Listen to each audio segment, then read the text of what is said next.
Chapter 657. Sun Pin sat uneasily in the side hall. She sat very properly and wore a blue robe.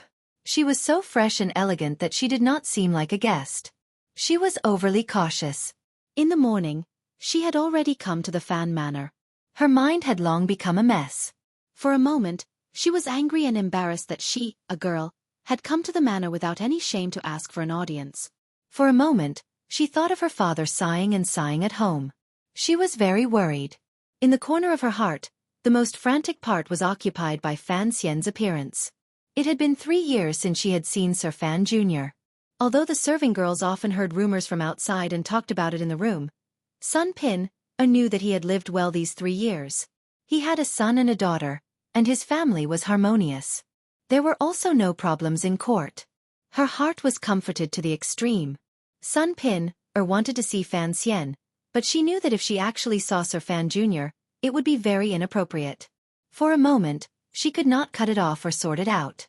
She hoped that he would take the time to summon her, but she also hoped that he was not in the manor and that she could go back quietly. The tea on the long table was slightly cold. Another serving girl came up to change it. This was already the 4th cup of tea. From sitting in the morning until now, the Fan Manor had not treated the young lady of the Sun family coldly. After the Tang family returned from the medical shop, they began to chat with her respectfully and calmly. After talking for a number of hours, the words from the woman's mouth did not repeat anything. Sun Pin knew that this woman was the housekeeper of the Fan Manor and did not treat her lightly. Hearing that Princess Chen was not in the manor, she let out a breath in her heart. Everyone knew that the princess of the Duke's manor was the most gentle and amiable. She never expressed any opinion on matters of the outside world. She only did her best to host the Hangzhou conference and seek benefits for the poor people of the Qing kingdom. Her benevolent heart was greatly admired by everyone. However, Sun Pin knew the rumors in the capital, so she was always afraid. After waiting for a long time, the Tang family only said that Junju had gone to the palace and the Duke had gone on an errand and wasn't in the fu. They didn't have a host to entertain them and asked Miss Sun to be understanding. Sun Pin had already seen with her sharp eyes that there were officials coming in and out of the garden. She had already guessed that Sir Fan Jr. was probably hiding in the back garden and unwilling to see her. Slightly disappointed, she was about to rise to say goodbye. Unexpectedly, the Tang family refused to continue her conversation. Sun Pin was slightly shocked.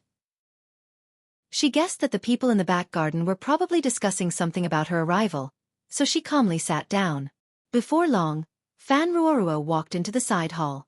Sun Pin quickly rose and bowed. The two women looked at each other and said something in soft and warm words. Fan Ruoruo then quietly repeated what Fan Xian had told her. Sun Pin's heart was filled with joy. She thought that if Sir Fan Jr. was willing to come the day after tomorrow, it would be wonderful. She quickly expressed her thanks, exchanged a few more polite words, and was about to leave. Fan Ruoruo saw clearly the girl's joy and faint melancholy and couldn't help but sigh in her heart. She thought that her brother really had too many emotional debts. She couldn't resist saying quietly, "My brother is in the back garden. However, there are differences between men and women, so it is not convenient for him to come out and meet. Please understand his painstaking efforts." Sun Pin's body shook. She sensed some other meaning from the sudden addition of these words from the young lady of the Fan family. It seemed that she had faintly grasped Sir Fan Jr.'s difficulties and tenderness toward her. Her cheeks blushed slightly. Her heart was filled with endless gratitude. She bowed deeply and left. Fan Ruoruo looked at the girl's back and couldn't resist laughing bitterly. She turned her head and saw Fan Xian's furtive appearance. She smiled and said, "She's already gone. What are you looking at?" She paused and then said, "But she understood your meaning." It looked like she was very grateful. Speaking of this, she couldn't resist a rare glare at Fan Xian and said, Can you not be so careful? You seem to be thinking for Miss Sun, but who knows how deeply you've sunk her." Only after these words were spoken did Ruoruo realize that her words seemed to reveal a sense of darkness. Her heart jumped and she quickly hid it with a smile. "There is something I forgot to tell you. We all misheard earlier." Fan Xian didn't pay attention to these words. He only smiled bitterly and sighed. When did being a good person become a bad thing? After successfully avoiding the young lady of the Sun family and comforting his sister, Fan Xian became idle again. Crossing his legs, He read the letters from Xueqi and Su Wenmao as he quietly hummed something. The diplomatic group in Dongyi was still dawdling. Sigu Jian estimated that they could hold out for another 2 days. He was not in a rush. It would be fine to stay another 6 or 7 days in Jingdo. It had been a long time since he had carefully dealt with his personal affairs. It was perfect for him to put some effort into it. Su Wenmao's position in the 3 large workshops of the palace treasury in North Min was becoming more and more stable. With Ran Xiaoan's clansman as a helper, in addition to the close cooperation between the Overwatch Council and the Palace Treasury Transport Company, the former second-in-command had now become the leader of the 3 large workshops. Of course, this was mainly because he represented Fan Xian's will. Xueqi was still traveling around the world. 5 years had already passed. The scholar of the past had already accepted, half helplessly and half willingly, that he had no fate with an official career. If he was truly willing, it would not be difficult for Fan Xian to arrange an official position or 2 for him. However, Xueqi knew that in his teacher's heart, he was not the same as the other 3. The things he had to do could not see the light of day and were more important. For the sake of Baoyue Brothel's intelligence system and silver circulation, he was willing to give up some important things to help his teacher. Of course, no one dared to disrespect the present owner of Baoyue Brothel as he traveled the world. As a merchant, Xueqi was actually much more at ease than officials like Ji Chong and Wan Li. Even if Fan Xian decided to have Xueqi re-enter the official ranks, this brothel owner would still have to think carefully. In reality, he did not understand Fan Xian as well as Sangwen did. Fan Xian had built Baoyue Brothel all over the world. At the beginning, his starting point was truly because he pitied those pitiful women whose fates were not in their own hands. He tried to use Baoyue Brothel to influence the lowest profession from ancient times to now. He did not seek absolute justice, but at least he had to lean toward the proper. After Fan Xian finished reading Xueqi's letter, he couldn't resist smiling. Looking at the stammering words in the letter, Xueqi and Sangwen probably couldn't resist the long years of working together and finally developing some faint feelings. Xueqi wanted Fan Xian to make the decision, but he didn't dare say it explicitly. Fan Xian felt that this matter was quite amusing. He had never thought of sending these 2 people to the same pile. From the beginning, he knew at Sangwen's side there was a lonely Zhonghu man who wholeheartedly wanted to be her protector. He didn't know what the situation at Sangwen's side was like. Sangwen's gentleness, Sangwen's lips, and Sangwen's attentiveness and low profile were all qualities that Fan Xian liked. Otherwise, he wouldn't have taken her out of the brothel back then. Now that she and Xueqi were both older, it seemed that it was time to consider these things. As Fan Xian thought this, he crumpled the letter in his hand into snowflakes. Tilting his head, he sat in the chair in a daze. He had calculated the power in his hands many times, but he had never thought about it as clearly as he did today. The Overwatch Council and the Palace Treasury were naturally the 2 most powerful weapons in his hands. If the Emperor sent down an edict, he estimated that at most 20 to 30% of the people in the Overwatch Council would stand firmly behind Fan Xian. That lump of ice will probably stand in the middle. He will certainly not disobey the edict, but he shouldn't act against me either. Fan Xian silently thought about whether or not his friendship with Yan Bingyun would be able to stand the test of time in the future. Immediately after, he thought to himself in the entire Overwatch Council of the 1st Bureau, 3rd Bureau and 4th Bureau, his control was the strongest. The only people who could truly follow him through mountains of knives and seas of fire were the people of the Qinian unit. Fan Xian had begun to tamper with the palace treasury a few years ago. He believed that if the situation changed in the future, he would certainly have a way to make a powerful response. The palace treasury was a divine weapon that Fan Xian could use to fight against the might of heaven. Xueqi and Su Wenmao's loyalty was definitely trustworthy. Additionally, there was Deng Ziyu, who was now in Xiliang. Fan Xian suddenly realized that the power in his hands was indeed very strong. Furthermore, there were faint signs that it was about to break away from the emperor's control. No wonder the emperor had begun to experiment with the future arrangements of court politics. A glimmer of a smile rose to the corners of Fan Xian's lips. He thought that in the end, the emperor still had not discovered the most important point. He would go fight him the day after tomorrow and confirm and protect the power in his hands. He should be able to hold out for a few more years. Just as he and Haitang had once said, this world was those old people's and also theirs. In the end, it would always be theirs. All they needed was time. One day at the end of April, The spring flowers had not been destroyed by the heat and wind. Instead, they were scattered to the ground by a sudden spring rain.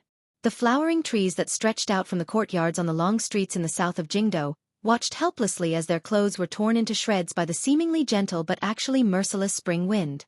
They fell to the stone ground outside the courtyard walls and were stepped on by hurrying pedestrians. They sank deep into the mud, revealing only the pink edges. The manor of the Jingdo magistrate, Sun Jingxiu, was on the main street in the south of the city. Not far behind this manor was the Jingdo Yamen. However, the hall of the Yamen was on the other side. The peace of power and wealth depended on each other but did not interfere with each other. Today was not Sun Jingxiu's birthday. Rather, it was his old mother's 80th birthday. It was indeed an important day. What Fan Ruoruo said the day before yesterday was that she had misheard. The old matriarch of the Sun Manor was also someone with a title. Sun Jingxiu rarely did anything, so when the various invitations were sent out, the officials would always come and entertain him. Although there were no red ribbons and colored lanterns hanging outside the Sun Manor's door, they had purposely added a sense of celebration. There were many people coming and going with gifts, but not many carriages came. On the long street, the housekeepers and servants only delivered the gift lists and boxes into the manor as usual. After saying a few words of apology on behalf of their masters, they left the Sun Manor. Some of the lower-ranking officials who did not know the inside story couldn't help but feel surprised when they saw this scene. They thought that the birthday of the Jingdo magistrate shouldn't be so deserted. It was a far cry from the bustling scene of the manors of other nobles. The Jingdo government was in charge of the safety of the entire Jingdo people. The people they dealt with were mostly the various yamens, various manors, nobles, and various officials. Thus, it was difficult for the Jingdo government to do their jobs. However, the Jingdo government status was also high. When the second prince fought for the throne, he had put a lot of effort into the Jingdo government. Normally speaking, no official would not give the Jingdo government face. Today's scene was indeed a little surprising. The people around the corner door were whispering among themselves. No one knew what they were discussing. However, they occasionally thought of the rumors of the Jingdo magistrate, Sun Jingxiu, in officialdom and felt that this was a natural thing. Sun Jingxiu was, without question, the luckiest person in the entire Qing officialdom. He was not a proper juren. Rather, he was a scribe. From the moment he became an official, he had been doing administrative work in the Jingdo government. He had been doing this for half his life. Given his background and lack of background, in such an important place, even if he worked for 3 lifetimes, he probably wouldn't be able to rise to the position of Jingdo magistrate. However, during these 6 or 7 years in the Qing kingdom, the crown prince and second prince fought for the throne. After Sir Fan Jr. entered the capital, there were chaotic battles. The Jingdo government, which was in an important place, became the most important place for the various powers to fight over. The Jingdo magistrate was not like the governors of the various roads. The various magistrates were far away from the emperor, so they could protect themselves and not lean toward any prince. The government was in Jingdo, so no power would let them go. The Jingdo magistrate had to make his stance clear. Thus, Mei Zhili was forced away, and the Jingdo magistrate that the second prince had helped into power was forced down. In a short 5 or 6 years, a number of Jingdo magistrates had fallen. No official had the courage to forcefully ask for this position. Thus, Sun Jingxiu, the of the Jingdo government, coincidentally sat in the position of the Jingdo magistrate. In the past, the Jingdo magistrate also held the position of a scholar in court. However, after Mei Zhili, this rule became chaotic. By Sun Jingxiu's time, he was a bachelor Jingdo magistrate without any title of nobility. Thus, in officialdom, the officials all carried a glimmer of jealousy and disdain in their comments. Sun Jingxiu was the luckiest Jingdo magistrate in history, but he was also the Jingdo magistrate with the least power. Who knew when he would be kicked off the stage? However, Sun Jingxiu had his strong points. His long years of paperwork made him not good at interacting with officials. He was also not used to sucking up to the scholars of the Hall of Governmental Affairs. He threw himself wholeheartedly into state affairs. His conduct was honest and serious. He never took the rumors outside to heart. It was this kind of personality that made him, who had not seen the so-called emperor's posthumous edict in the autumn of the 7th year of the Qing calendar, accept the Empress Dowager's edict and do his best to put Fan Xian on the wanted list in Jingdo. The affairs of the world were difficult to predict. Who knew that the emperor had not died? Who knew that Sir Fan Jr. was a loyal official? Each time he thought of this, Sun Jingxiu couldn't help but feel a lingering fear. It was fortunate that he had raised a good girl, which allowed him to find a backer in court for the first time. Furthermore, it was the highest backer in court.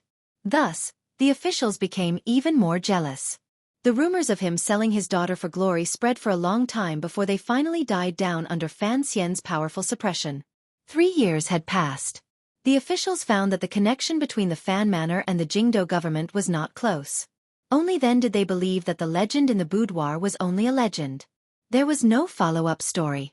It was because they believed that Sir Fan Jr. and the Jingdo government did not have any relationship between a man and a woman that the front door of the Sun Manor appeared so cold and cheerless. It was even more cheerless than the flowering trees by the side of the street. The housekeepers from the various manors who had given their gifts left the Sun Manor but did not leave the south of the city. Instead, they cleverly chose a tea house at the end of the street to rest for the time being. It was not even noon yet, but this luxuriously decorated tea house was already bustling with noise and excitement. The stewards who were familiar with each other greeted each other with a smile and invited each other to sit in the middle of the table. In a short while, half of the tea house was filled. The smiles of the housekeepers were strange. They all revealed a tacit understanding and a faint disdain toward the Jingdo government. The masters of these housekeepers were either officials of the 6 ministries or officials of the 3 temples. Some were nobles from the Duke's Alley. Today they only sent gifts, but they did not come in person.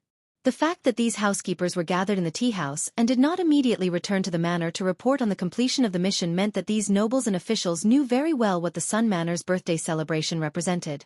Sun Jingxiu was muddle-headed. This was the common thought of all the civil and military officials. Since Scholar He of the Hall of Governmental Affairs had already leaked the news, it was the person in the palace who had the idea. You still don't dare to immediately resign, yet you still want to hold a birthday celebration at this time? Do you want to see the palace's attitude? Do you want to see the rumors in officialdom? Or do you want to see something? However, these nobles and officials did not want to take things too far, so they had the housekeepers keep watch near the Sun Manor after they gave the gifts. They didn't know what exactly would happen. More accurately speaking, they were still a bit afraid of whether the rumor that had been quiet for almost 2 years was true or not. They didn't know whether or not the Duke of Donbua would personally come. Logically speaking, given Fan Xian's identity, the Jingdo government's business should not disturb him. However, the officials were all cunning people, so they still needed to make a final confirmation. Whose family's sedan chair is that? A housekeeper who was talking about romance suddenly narrowed his eyes and saw a large sedan chair pass by the door of the Sun Manor. Looking at the number of people and the decorations on the curtains, it should not be of a low rank. The matter of the Jingdo magistrate changing was still in the rumor stage. All of the officials knew that this was the first time the popular He Zongwei, with the emperor's support, had independently completed a highly influential personnel change. Thus, the officials of the various departments cleverly stood behind He Zongwei.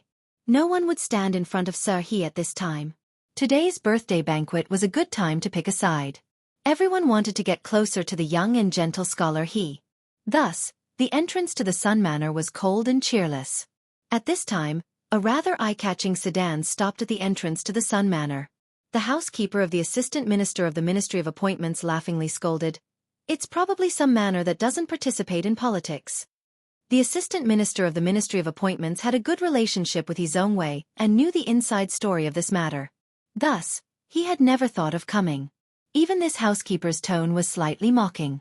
Unexpectedly, a housekeeper shook his head and said, "Something's not right. It looks like Duke Lu's manor." After these words were said, the housekeepers who had come from the Duke's Alley to deliver gifts quickly walked to the side of the railing. They looked for a moment and their expressions gradually changed. However, they didn't say anything to the people beside them. They met each other's eyes nervously. Taking advantage of the fact that the other housekeepers had not reacted, they sneakily slipped down the stairs. The other housekeepers in the tea house did not notice the commotion. They were just curious. Why would Duke Lu, who never participated in politics, lower himself to give the Sun family face? Immediately after, another large sedan chair slowly came from the north of the city and landed in front of the Sun Manor's door. From a distance, it could be seen that the Jingdo magistrate, Sun Jingxiu, had just received the Duke into his manor. At this moment, He was crawling out again. He was so shocked that he was about to fall to the ground. A housekeeper in the tea house cried out in a sharp voice, "It's old Prince Jing." As soon as these words came out, a strange and quiet atmosphere enveloped the tea house that was previously very chaotic. All the stewards stopped talking and began to quickly calculate in their minds, trying to guess what this shocking scene in front of them meant. Some of the smarter people had already connected Duke Lu and King Jing, two noble figures who would never appear in the Jingdo government, to another important figure. Their faces suddenly became deathly white as they quietly went down the tea house. The remaining housekeepers were still staring nervously at the door of the Sun Manor. It was as if they did not believe their eyes. They did not believe that Sun Jingxiu, this lonely old man, would be able to invite these two people to come out and help him. At this moment, two unremarkable black carriages drove steadily along the streets in the south of the city. They drove past the tea house and stopped in front of the Sun Manor's door. The black carriages were unremarkable and eye-piercing. The faces of everyone in the tea house all paled as they watched the young duke walk down from the carriage. Even more awkwardly, they watched the magnificently dressed princess slowly ascend the stairs with the duke's support. In an instant, the tea house became incomparably quiet. All the stewards rushed downstairs at lightning speed and rushed back to their own mansions. They had to notify their masters. Sir Fan Jr. had come, Princess Chen had come, King Jing had come, Duke Lu had come. "Who are you? Hurry and go." Even if the Duke of Donbua only wanted to slap He Zhongwei's face, you still had to go and watch with a smile, no? For a moment, the manners of the officials in the south of Jingdo fell into chaos. Those who were looking for clothes looked for clothes, those who were sending messages sent messages, and those who were preparing new gifts prepared new gifts. But all the officials only had one goal, and that was the Sun residence. Most of the officials who had nothing to do with the matter faintly guessed why the little duke was going to the Sun Manor. Other than shock in their hearts, they couldn't help but feel a little excited. Jingdo had been peaceful for too long. It would be a good show to see how Sir Fan Jr. bullied the scholar and the officials of the various departments. Chapter 658. Linny Chen, Best Female Lead, Fan Xian, Worst Male Lead, me, Best Screenwriter. Thank you everyone, for your hard work and support last month. I'm very happy. Thank you very much. I won't be pretentious at all. I'm really happy. Because I didn't write much, I still managed to get so many votes in the end. Everyone did a much better job than me. Lao Wu has always been much more hardworking than me, so I'm already very happy to be ranked 4th. The difference isn't that big, it's all because of everyone's continuous support. Thank you very much. After I finished writing yesterday, I went straight to deliver food. Then, I almost forgot the shouting trick I learned from Liang Hechuan. I could only ask the leader from afar to do it. It felt good, it felt good. I still can't write too much in the first few days of this month. I'm really sorry. Of course, one day, I'll try to work harder. I still have to continue canvassing votes. Brothers and sisters who have guaranteed monthly votes, if you want to spend it, please hurry up and do it. Thank you very much. Then I thank myself because I know I'll work hard and seriously write my book this month, this year, next year, and most likely for the rest of my life. Because I really like writing. Then, I turn back to thank everyone again, because I'm definitely going to get the few 103,000 word update votes yesterday. While laughing. Seriously speaking, I really don't want everyone to spend this money. In the past, I didn't think it was convenient to say it directly in the book, but today, I can't help but say it. Don't vote for the update votes. No matter how small a mosquito is, it's still meat. $1 has its uses. The money I get from subscriptions is my legitimate income, the monthly votes reward is everyone's encouragement, and the update votes reward is something I don't feel good about. I'll continue writing. Everyone knows me, I can last. I don't need the temptation of the update votes, although I don't write much every day. If you vote for 12,000, but I can't write it, then I won't get it. If you vote for 3,000, but I write smoothly, then I might be able to write an entire 20,000 word chapter. I understand that everyone is encouraging me, but it's fine to save some money, right? Chapter 659. The Qing Kingdom governed the world with filial piety. When the wise and brilliant emperor moved a large amount of silver from the national treasury to build a mausoleum for the dead Empress Dowager, the scholars Xu and Hu only expressed their worry on the surface. Fan Xian could not be bothered to pay attention to this matter. Sun Jingxiu was celebrating his mother's birthday, so it was much more important than his own. It was because of this matter that he had the courage to invite Fan Xian. When Sir Fan Jr. actually held Princess Chen's hand and stepped through the front door of the manor, Sun Jingxiu still found it difficult to suppress his excitement. His life these few months had been precarious. It seemed that in an instant, all of the officials and yamens had begun to watch him. It made him feel like there was a thorn in his back and he could not rest easy. After thinking it over, he still thought it was Fan Xian.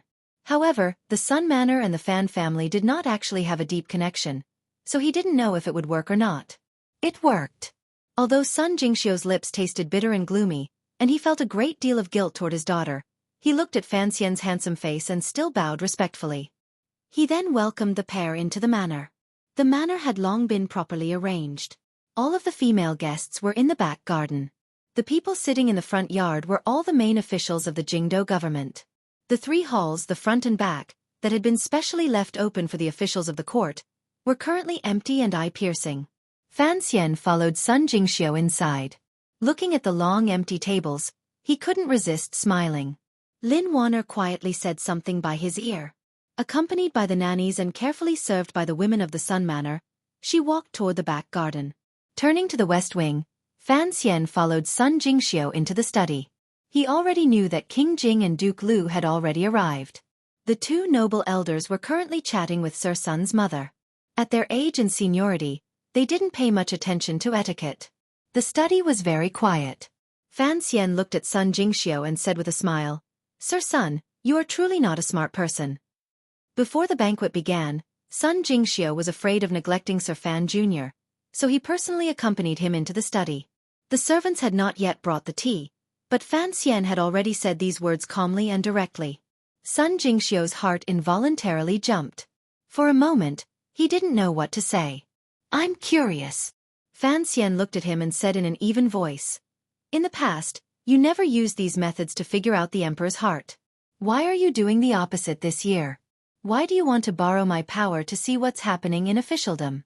I am surprised that you are not a person who cares about power and wealth." Sun Jingxiu was silent for a moment. He then raised his hands in respect and said, "Jingxiu thinks that I have been rather particular in being the Jingdo magistrate. Please take pity on me." Fan Xian gently knocked on the table as if he was thinking about the propriety of the situation. He had not expected Sun Jingxiu to make such a direct request. However, he also liked direct negotiations. A moment later, he nodded slightly and said, "I'll speak for you in the palace." "What about Lord He?" Sun Jingxiu was overjoyed, but he still maintained a calm expression as he asked in a trembling voice. Fan Xian lowered his eyelids slightly and said, "He is the imperial censor of the left. I can't control him." Sun Jingxiu was slightly shocked. Fan Xian raised his head and said with a slight smile, "However, he is only an advisor of the Hall of Governmental Affairs. If Hu the scholar doesn't nod his head, what can he do to you, the Jingdo magistrate?" The conversation in the study ended very quickly. Fan Xian did not have Sun Jingxiu spit out any mushy words in front of him. They both knew that since Fan Xian was willing to help Sun Jingxiu with such a large favor, Sun Jingxiu could only sell his life to Fan Xian. The Jingdo magistrate was not an idle position. When Sun Jingxiu glanced toward the officialdom, he could only see the back of Fan Xian's head. He had no other choice. Just as Fan Xian and Sun Jingxiu were chatting, the stewards and servants of the Sun Manor stared dumbfoundedly at the endless stream of official sedan chairs coming in from outside the manor. They looked at the famous people in court coming with smiles and warmth to offer birthday wishes. They couldn't help but wonder where these people had run off to earlier. A servant went into the study to notify him. Sun Jingxiu couldn't help smiling bitterly. He knew that the reason these people's attitudes had changed so quickly was all because Sir Fan Jr. had personally come. Furthermore, he had asked King Jing and Duke Lu to be the axes. Fan Xian saw the bitterness in his heart and said with a smile, "The matters of officialdom are just this shameless. You've endured in the Jingdo government for so long. You should get used to it. Otherwise, how many more years can you endure if you're always sulking?" Sun Jingxiu nodded his head in acknowledgement. There were only 3 tables set up in the main hall. The women were all arranged thoughtfully in the back garden. Fan Xian only followed Wanner to chat with old Sun Matriarch for a bit before retreating. The main seat in the middle of the banquet was temporarily empty. Naturally, King Jing unceremoniously sat in the most honorable seat. High Duke Lu, on the other hand, sat diagonally across from him in the number 2 seat. The two elders had known each other their entire lives. Although they sat a little far from each other, their voices were loud when they spoke. It was as if a casual conversation had turned into an argument. As usual, King Jing's mouth was full of filthy language. With each sentence, he would bring in a few words. It made the officials at the 3 tables in the hall uncomfortable. Unfortunately, High Duke Lu was someone who had retired from the army, so he was familiar with this routine. Sun Jingxiu was entertaining the other officials. Fan Xian sat between King Jing and Duke Lu, smiling, chatting, and eating and drinking with them. He was at ease. King Jing and the Fan Manor were old friends, so their friendship did not need to be mentioned. Duke Lu was Lady Lu's biological father. On the surface, he was Fan Xian's maternal grandfather, so Fan Xian was incomparably respectful. He talked with Duke Lu about the matters in Danzhou. Lady Lu was doing very well. As a maternal grandfather, he was at ease. Additionally, with Fan Xian looking after them, the children and grandchildren in the Duke's Alley all had their own piece of land. Chatting with King Jing was a bit of a headache. This old man would vaguely bring up matters like the medical shop in just a few sentences. Fan Xian sighed quietly in his heart. He didn't know if there was a possibility between Hongqing and Ruoruo. Speaking of Crown Prince Li Hongqing, after the new year, as the general of Dingzhou, he could not always stay in Jingdou fighting with the scholar. He had no choice but to return to the west. However, he left a group of personal guards outside the Donbo medical shop to keep an eye on it day in and day out. The emperor knew he was messing around and was also very angry, but there was nothing he could do. The guests gradually all arrived. 3 ministers, 2 officials, 7 or 8 vice-ministers, and more than half of the important officials in the Qing court had come. Given the Jingdou magistrate's reputation, he could not bring in so many important figures. However, Fan Xian's reputation had this kind of killing power. As time passed, Fan Xian began to have a headache. These ministers and vice-ministers came to greet him. Naturally, he had to rise to greet them and accept their considerate greetings. Seeing that the 3 tables of people had come down, they were also a bit tired. However, this was not the end. There were still many officials in the outer courtyard who took turns coming in to greet him. They did not want to pass up this rare opportunity to see Sir Fan Jr. After one round, the entire hall floated with the sound of flattery. Fan Xian's expression changed several times as he was flattered by dozens of officials. The feeling of being flattered by dozens of officials was not a good one. After 3 rounds of drinking, another official began to mention Fan Xian's extraordinary service in Dongyi. Everyone's gazes looking at him became heated. At this moment, not many people cared about the scholar He Zhongwei. After all, this little duke was the emperor's own son. Furthermore, he had done so much for the Qing kingdom these years. He was truly an extremely popular figure. What could the ruling class do? It was not impossible for him to split the land and be made a king. Fan Xian's head hurt. He wondered if these officials had come to wish the old matriarch of the Sun Manor a birthday, or had they come specially to flatter him. When all was said and done, he understood. If they had not come specially to flatter him, why would these officials come? It was clear that King Jing was also very interested in the Dongyi matter. He pulled him to his side and asked in detail about some confidential matters. However, it would take at least half a year to finish negotiating the treaty, so Fan Xian could not say anything. He only picked some unimportant matters and secretly told them to the old gardener. The low-ranking officials didn't have to care about fawning, but the ministers and vice-ministers sitting in the main hall still had to put on a calm expression. They only occasionally swept their gazes over Fan Xian's face. Fan Xian turned a blind eye to them. He knew these people were waiting for him to explode, and then they would see how he would deal with the subsequent matters. The sun gradually moved, and the noise of drinking outside also stopped. After drinking a few cups of wine, King Jing and High Duke Lu felt that their heads were a little heavy and their bodies were a little tired. They didn't want to see what was going to happen next, so they found an excuse to leave. Sun Jingxiu respectfully saw the 2 nobles out of the main door before returning to the main hall. After thinking for a moment, He ordered the servants to stand guard outside the main hall and pay attention to any activity. He stepped in and apologized to the officials at the 3 tables in the hall. He chuckled and chatted idly. After declining for a while, he finally sat back down in the main seat at the head of the table. The main hall gradually quieted down. Everyone unconsciously stopped and put down their cups. Looking at the various dishes in front of them, they used peaceful smiles on their faces to show their official manner and breadth of mind as they waited for what would happen next. First, Sun Jingxiu sincerely expressed his thanks and so on. Then, he also closed his mouth and sat by Fan Xian's side. He was very calm. Fan Xian's eyelids drooped slightly. He slowly put down the chopsticks in his hand. The ivory chopsticks landed on the green porcelain chopsticks pillow and made a light clinking sound. All of the officials' hearts were struck by this sound. There was an uncomfortable silence. The entire main hall was quiet. Compared to the liveliness in the courtyard and the music from the back garden, it was extremely quiet. I will not say more about Sir Sun's official reputation. Fan Xian raised his head and gently opened his thin lips. The emperor also has many words of praise and encouragement in private. Hearing these words, the officials at the banquet felt it was quite ironic. If the emperor truly liked this Jingdo magistrate, how could Sir He have let out that rumor? However, the duke said in private? Who would know what the father and son said in private? Would these people at the banquet dare to ask something in front of the emperor's face? Everyone is an official in the same court. Everyone has times when things aren't going their way. I hope you can help each other out. Fan Xian's words were very lacking. First of all, he brought out Sun Jingxiu's predicament and put him at a disadvantage. Furthermore, he even brought out the words of helping a merchant. His table manners were a bit unsightly. However, things like standards always depended on the character.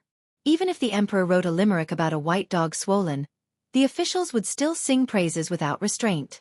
After Fan Xian said this, all of the officials at the banquet stroked their beards and nodded. They deeply felt that Sir Fan Jr.'s words were simple but not simple. They were very reasonable. Fan Xian turned his head and looked at the official to his right. What does Minister Wei think? The present Minister of Revenue, Wei Donghang, was a crafty official who had been polished for a long time in the Ministry of Revenue. In the past few years, he had gone to the Fan Manor to discuss matters with Minister Fan and had met Fan Xian countless times. For him to be able to take over Fan Jian's position was not only because of his performance in the Ministry of Revenue. More accurately, it was because he had completely fallen to the emperor's side. He wholeheartedly followed the emperor's wishes and pulled the Ministry of Revenue out of the swamp of the Fan family's independent kingdom. Minister Wei knew that his actions these 2 years had offended Sir Fan Jr. However, behind him was the emperor, so he was not too worried. During these 2 years, Fan Xian had not expressed any dissatisfaction toward him. It was as if he understood his difficulties. It was because of this that he knew of Fan Xian's arrival when the Sun Manor was hosting. After thinking for a long time, he still came. He had not expected that Sir Fan Jr. would actually choose to make things difficult for the Jingdo government and pick him first. His heart jumped slightly. He knew that Sir Fan Jr. did not like him. Otherwise, he would not have picked the Ministry of Revenue to be the first to attack. A faint coldness surged into his heart.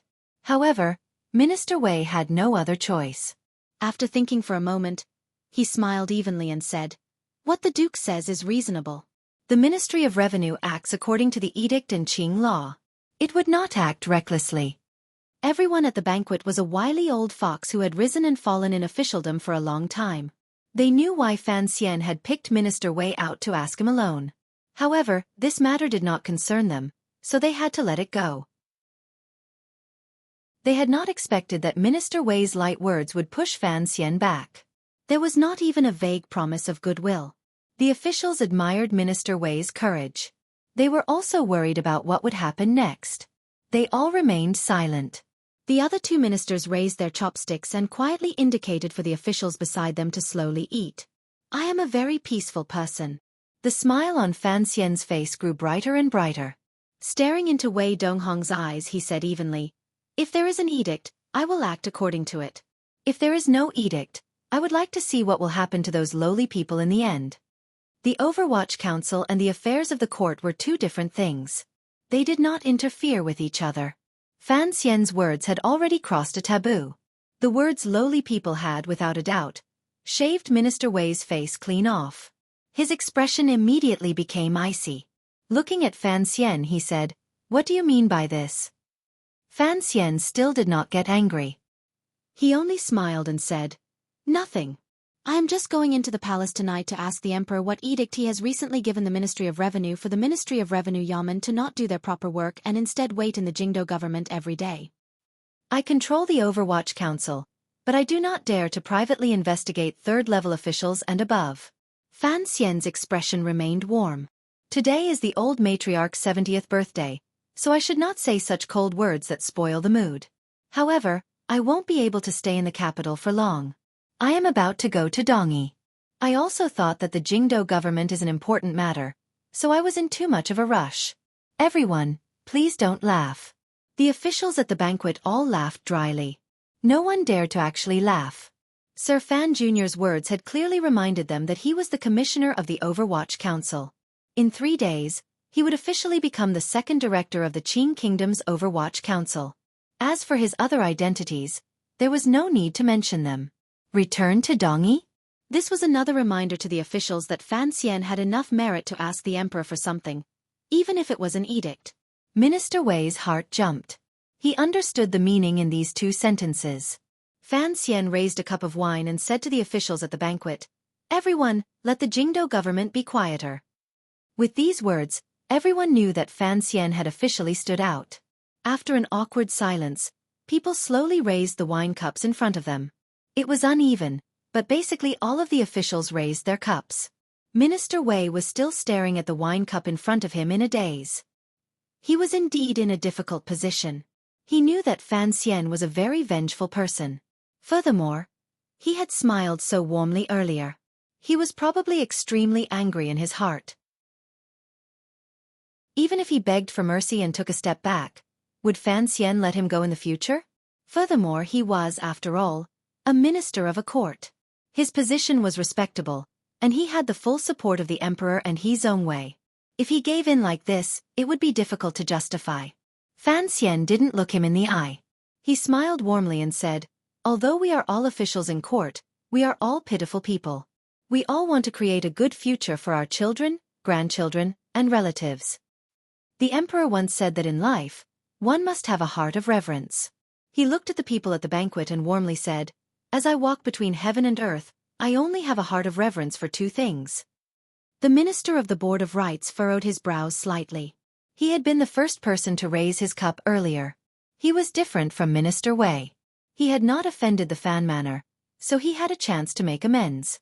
Furthermore, he silently mocked Wei Dongxing for not knowing what kind of person Sir Fan Jr. was and what tricks he had. He knew what Minister Wei was thinking. The Overwatch Council could not control officials above the 3rd level. As long as the emperor did not speak, it seemed that Sir Fan Jr. could not threaten him at all.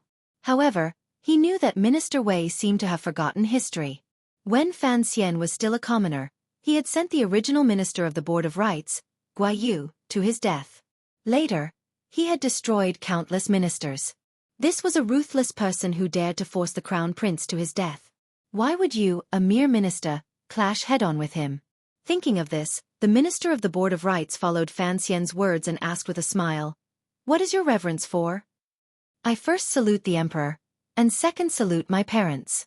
Fan Xian gently spun the little wine cup between his fingers and smiled. "The emperor speaks well. Without a heart of reverence, one's actions will tend to be impetuous. In the past, my actions have been impetuous. Please, everyone, forgive me." There was another wave of laughter at the banquet. Everyone heard the meaning of these words clearly. Reverence? The Duke was clearly telling everyone that other than heaven and earth, parents, and the emperor, in their reverence, they should not forget themselves. Impetuous? This Duke's actions were not only impetuous, they were sinister and ruthless. It was still that old saying. It was a very low-level threat. Because the person making the threat was too powerful, it appeared powerful. In particular, Fan Xian's earlier mention of children and relatives finally reminded some people that even if the Overwatch Council could not touch the ministers and vice-ministers, it was an easy matter to send the rest of the people and their families to hell. This was a very arrogant, and impudent action. However, the emperor favored and trusted Fan Xian. No one could change this reality. Wei Dongxing's expression gradually darkened. His fingers also began to tremble. He felt that Sir Fan Jr. was too unreasonable. Did he dare to act against his own family because of his own matters? Everyone knew that Fan Xian dared. Although Sir Fan Jr. had the title of an immortal poet, he had always walked the dark and ghostly path and was used to being unreasonable. In the end, Wei Dongxing slowly raised his wine cup and drained it in one gulp. He didn't know the taste of the wine. Fan Xian nodded and raised his wine cup again. He said one last thing, "Everyone, eat and drink well." He didn't know if the remaining officials, particularly the Minister of Revenue who had been openly threatened and disdained by Fan Xian, were in the mood to eat and drink well. In any case, Fan Xian was in a good mood. He left the Sun Manor early and didn't go home with Lin Wanner. Instead, he sat in the black carriage and headed toward the north of the city. To the Imperial College, he ordered Mu Fenger, who the scholar is not on duty today.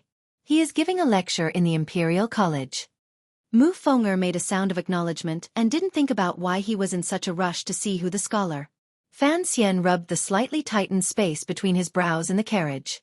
His actions in the Sun Manor were not appropriate, but he had to put on such an attitude. Such an attitude would immediately spread throughout Jingdo, so he had to be at the very front to deal with the follow-up matters. He was going to enter the palace at night. Before entering the palace, he had to see who the scholar. If he could convince this leading scholar, then he would have more confidence in challenging the emperor. Chapter 660. The black carriage passed by the intersection of Dongchuan. Fan Xian had just pulled back his gaze from his bookstore and medical shop. Turning his head, he saw the ancient, overflowing doors of the Imperial College. The Imperial College was a rather sparsely built group of buildings. There were no buildings such as yamen or halls facing the street, and there were no tall courtyard walls. Even the main gate had never been closed. The green trees inside poked out, and the sounds of reading could be heard everywhere. It was full of the quiet and peaceful atmosphere of Confucianism. Just as the Bureau of Military Affairs had once been called the Ministry of Military Affairs, the old Ministry of Military Affairs was still mixed in with the Ministry of War of the Six Ministries. The Qing Kingdom had played with a number of new policies over the past few decades, and they had changed the name of the Imperial College again and again. Tunguen Library, Institute of Education. Whatever was difficult to say, the emperor had randomly changed it. However, the scholars of the world were still used to calling this area the Imperial College. Later, the official documents of the court naturally acknowledged this. The scholars selected by each province, as well as the outstanding children pushed out by the manners of the nobility in Jingdo, were all gathered in this group of buildings to study classics, history, and the ways of governance. This was the highest school in the Qing Kingdom, so the teachers they invited were also the best of the best. For example, Sir Pan Ling, who had already become a master calligrapher in the palace, and Tsang Wenxiang, the teacher of He Zhongwei, a scholar of the Hall of Governmental Affairs. A few years ago, Xu the scholar had also been a professor at the Imperial College. Now, the #1 Chinese official in the court, who the scholar, also often came to the Imperial College to teach these scholars. With so many arrogant teachers, in addition to the special status of the Imperial College, the students inside already had a very good future. So, the students of the Imperial College could not help but be arrogant. Normal government offices did not want to interact with the Imperial College, and the Qing Kingdom's slightly more liberal style of learning made it even more difficult for normal officials to casually go in. They were very afraid of being interrogated by these students and then fleeing in a sorry state. However, Fan Xian had never had such worries. His relationship with the students of the Imperial College had always been good. Particularly after the 4th year of the Qing calendar, he held a position in the Imperial College and served as the assistant of the nominal head of the Imperial College. Later, Fan Xian's talent shocked the world and he dragged a carriage full of Master Zhuang's books from northern Qi back to the Imperial College. His position in the Imperial College became incomparably high, and he was deeply respected by the students. The carriage quietly stopped at the gate of the Imperial College. An official had already come to receive them. Fan Xian got off the carriage and raised his head to look at the large door he hadn't seen in half a year. He smiled. This simple and unadorned door had actually been built later. It had forcefully rubbed in a bit of antiquity. Spending so much silver was actually because the Qing Kingdom always had a deep sense of inferiority when it came to learning, particularly in certain corners related to history. the sky suddenly began to rain. Although it was not heavy, the scattered raindrops fell on the dark wooden door of the Imperial College, making it particularly eye-catching. The mottled spots gradually became a blur, and the stone slabs on the ground were about to accumulate water. An official from the Qinian unit silently took out a robe from the carriage and wanted to help him put it on. Fan Xian shook his head. Although he liked to wear black robes and bring his closest subordinates in a triangular formation and move out like a ghost in Jingdo's quiet autumn night, he didn't want to appear too special and startle the hot-blooded and pure students. Mu Feng held up an umbrella and sent him through the gates of the Imperial College. It was already afternoon. The sun had already moved west. Now, it was covered by clouds and swept away by the dark rain. The light became even dimmer. The spacious courtyard was filled with a sense of seclusion. Walking forward under the green trees, he didn't see a single person. It was extremely empty and quiet. Thousands of Imperial College students were still in class. As a professor, Fan Xian counted clearly. However, he furrowed his brows and thought, why did the sound of reading stop so uniformly? Like a swarm of bees suddenly moving together or like a mountain wind pouring into a narrow natural stone kettle, a buzzing sound suddenly rang out in the quiet courtyard of the Imperial College. The sound grew closer and louder. It was the sound of countless people talking and laughing mixed together. Class ended. Hundreds of young scholars walked out of the various courtyards of the Imperial College at the same time and walked to the wide path in the center. They were densely packed and squeezed together. A wave of fresh energy immediately filled the entire space. Some of the young people had forgotten to bring umbrellas. They cried out loudly and jumped on the wet stone pavement. Breaking through the layers of rain, they ran toward their own dorms. Most of the students were calm and unruffled in the midst of chaos. With calm smiles, they opened the umbrellas beside them. For a moment, the entire courtyard was filled with countless umbrellas of all different colors. However, there were no bright colors. Most of them were light green and gray. Thus, Fan Xian, who originally didn't want to stand out, became a strange plant in the sea of pale umbrellas because of the large black umbrella above his head. He immediately attracted everyone's attention. Sir Fan Jr. Teacher. Sir. The students surrounded him in pleasant surprise and bowed to Fan Xian. Most of the students had only seen his appearance from a distance. Some had been fortunate enough to have followed him to edit Master Zhuang's classics and history books, so they shouted with particular strength. Fortunately, there was no congestion. These students probably knew that Fan Xian was busy with official business in court and had recently been busy with important matters in Dongyi. Thus, they all suppressed the joy in their hearts. After bowing and greeting him, they made way for the middle path. Fan Xian smiled and nodded in acknowledgement. He then chatted a bit with familiar students and teachers before raising his head to look at the color of the sky. He didn't dare tarry any longer. Excusing himself, he walked toward the depths of Jingxi Courtyard. Behind him and the Overwatch Council officials, the students of the Imperial College still found it difficult to suppress their excitement. They whispered curiously among themselves. They were all guessing why Sir Fan Jr. had come to the Imperial College today. Would the Emperor return Sir Fan Jr. to the Imperial College just because of the Dongyi matter?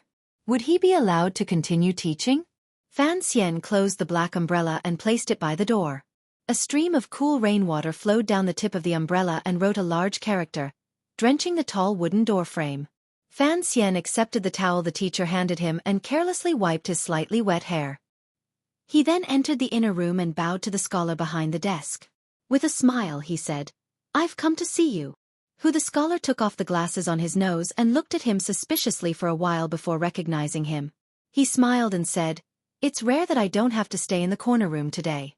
I was just thinking about some peace and quiet. Can't you give me some time to relax?" Presently, the Hall of Governmental Affairs was headed by the scholar.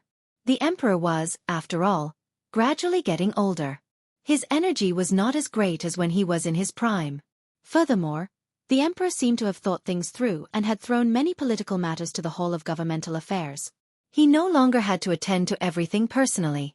In this way, the power of the Hall of Governmental Affairs was greater, but its affairs were incredibly busy. Using the private words of some sharp-eyed officials, the present Hall of Governmental Affairs was gradually becoming the Prime Minister's manor of the past. The power in the hands of the head scholar, the scholar, also seemed to be moving closer and closer to that of the past Lin Ruofu. Fan Xian didn't believe this. Since the emperor had, with great difficulty, pulled his father-in-law off the stage, he would not allow another Lin Ruofu to appear. However, he also knew that Hu the scholar worked hard on political matters all day and was indeed very tired. Smiling, he went forward and bowed again. If it wasn't serious business, I wouldn't have come to bother you.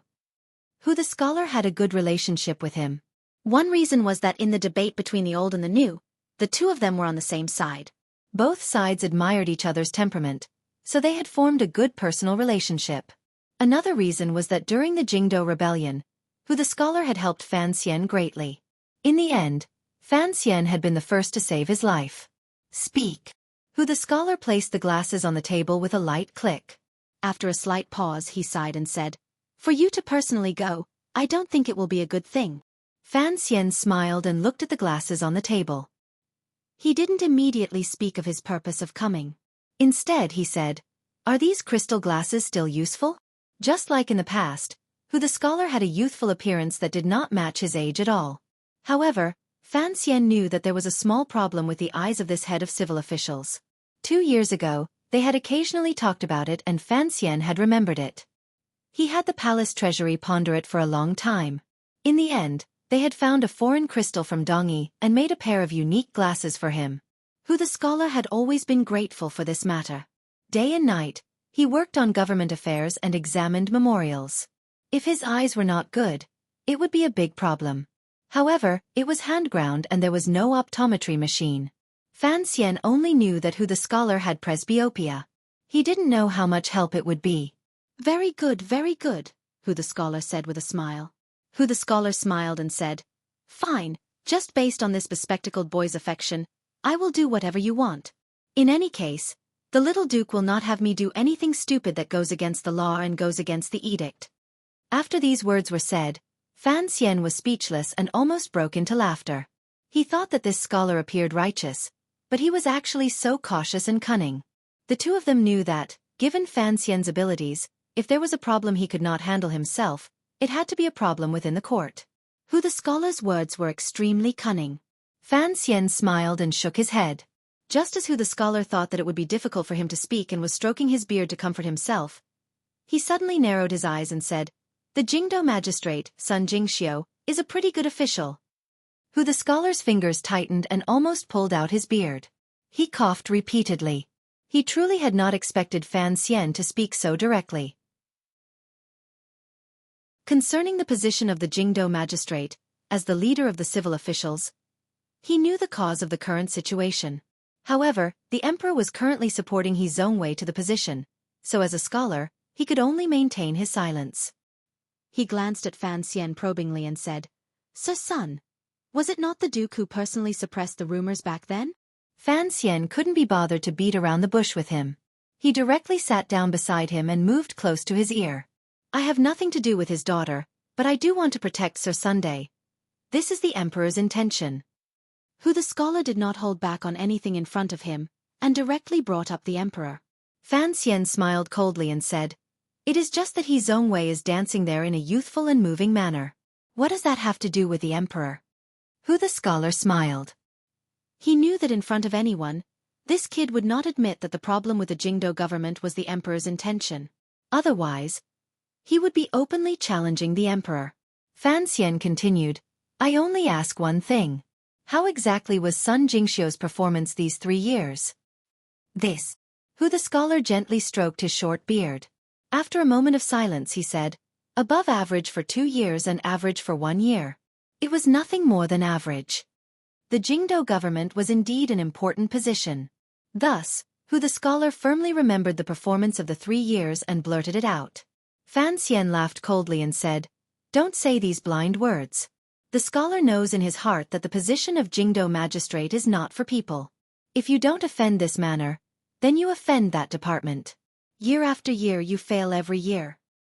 Back then, Mei Zhili was at most average. Fan Xian rubbed his wrist and said, "Sun Jingxiu had 2 years of being above average." He was already an extraordinary and capable official.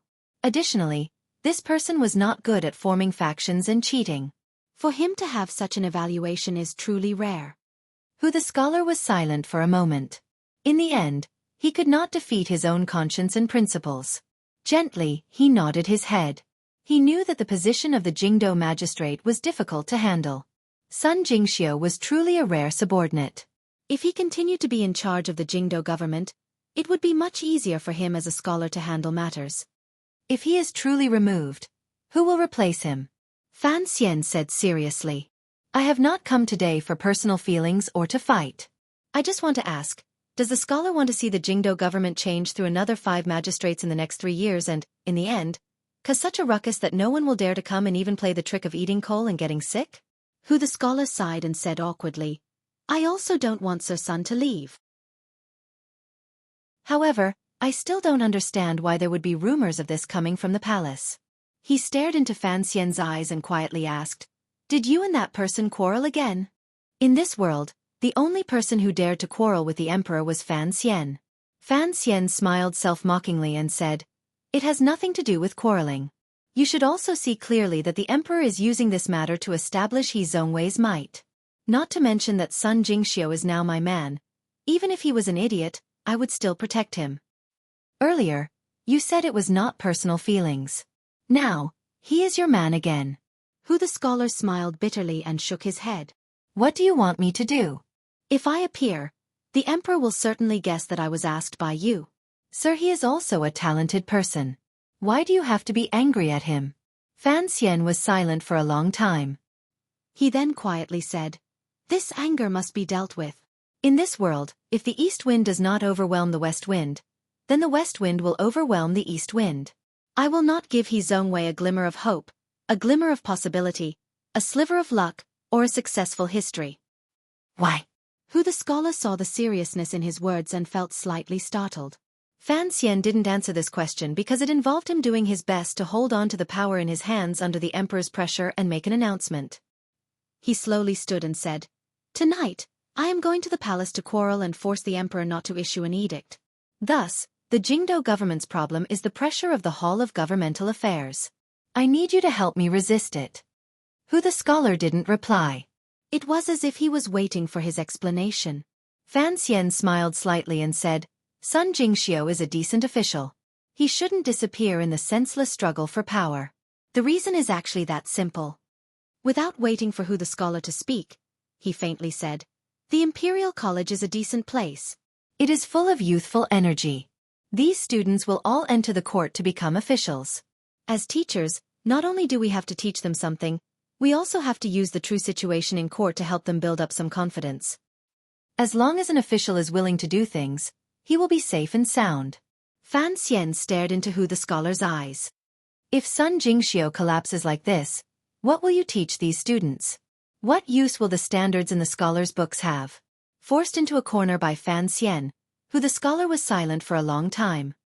He knew that this little duke was someone who would do what he said. If he didn't agree, he might actually use his prestige in the Imperial College to incite the students to do something. He couldn't help but sigh and say, Fine, as long as the emperor does not issue an edict, I will protect Sir Sunday. Hearing these words, Fan Xian finally smiled happily and raised his hands in a salute. Without saying anything more, he bid farewell and left. Who the scholar picked up the crystal spectacles on the table and said with a smile, Even if it's to return the favor for these spectacles, don't you think I'm returning the favor a bit too much? Fan Xian was in a good mood. At worst, I'll have the palace treasury make a few more pairs and give one to each of your young masters. Who the scholar was secretly mocked by him and laughingly scolded. What I mean is, the governor said a few days ago that when you finish with the Dongi matter, you have to hurry back to the Imperial College to teach the students. Fan Xian smiled and replied, Even if you didn't say this, I was prepared to do it. These were sincere words. Entering the Imperial College and seeing so many young students, Fan Xian was in a good mood. It was as if he thought of his previous life when he was in school. Furthermore, he knew that these students would certainly be the pillars of the Qing kingdom in the future. If he could influence them a little ahead of time, at some point, perhaps this would be his life-saving talisman. Fan Xian bid farewell and left. Who the scholar continued to do his own things alone under the dim company of the light. After an indeterminable amount of time, before the sky had completely darkened, an official quietly walked in and said something by his ear. Who the scholar was silent for a long time. A bitter smile rose involuntarily to the corners of his lips. In a quiet voice he said, "So, something like this happened at the Sun Manor banquet. I really don't know what this little duke is thinking to make such a pompous fuss. It is completely unlike his usual reserved personality." The official was who the scholar's trusted aide. There was also a puzzled expression on his face. He said with confusion, "Furthermore, this matter is very strange." He clearly knows that it is the palace's intention, yet Sir Fan Jr. is still stubbornly resisting it and even begging teacher. For a mere Sun Jingxiu, is it worth it? It's not just Sun Jingxiu. Who the scholar sighed again and waved his hand for the official to leave.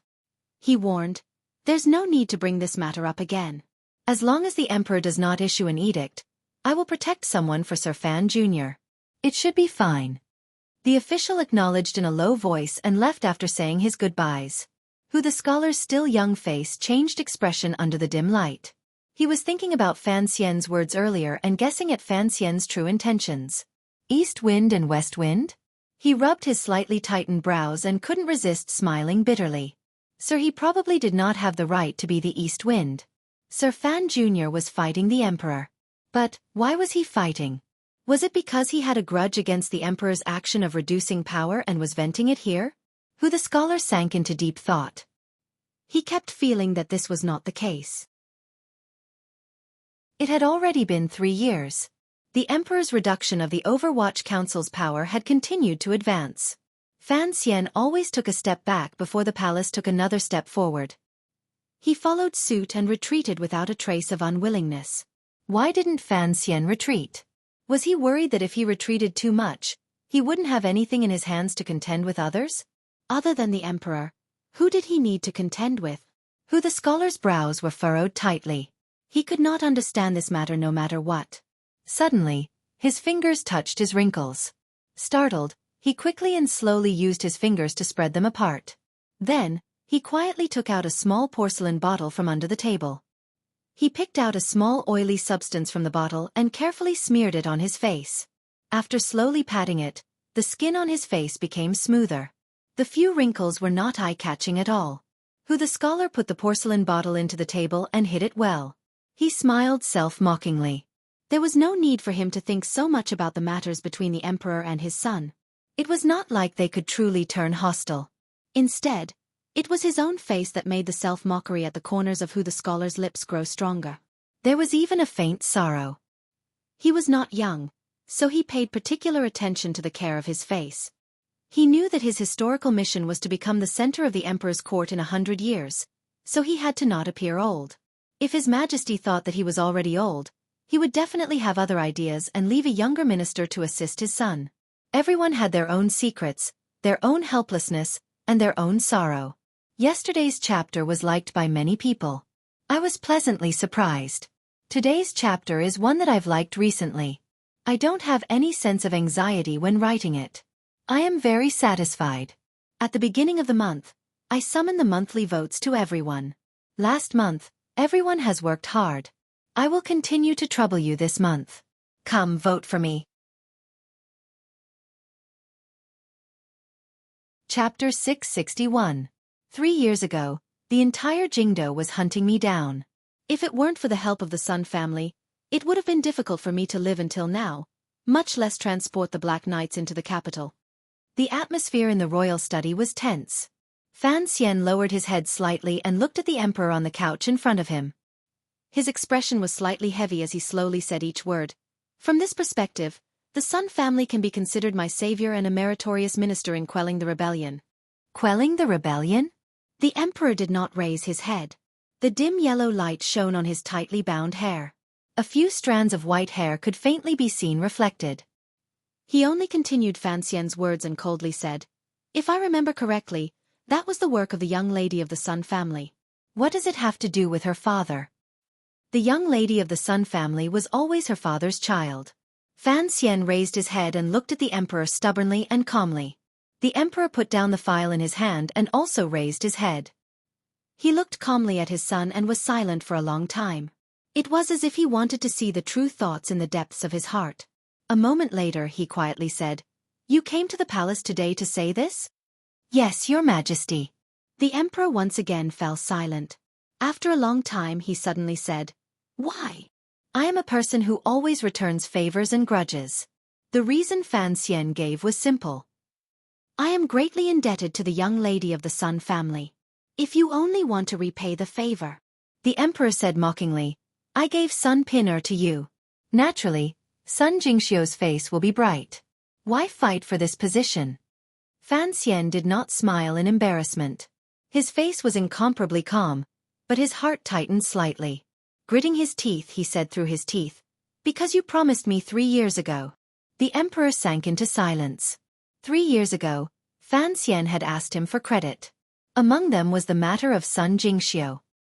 He slowly opened his mouth and said, what in this world never changes? The position of an official is the foundation of a country. How can it never change because of one word? Based on your words, if I promise you something, even if that person is corrupt and breaks the law in the future, I will still follow you and not touch him?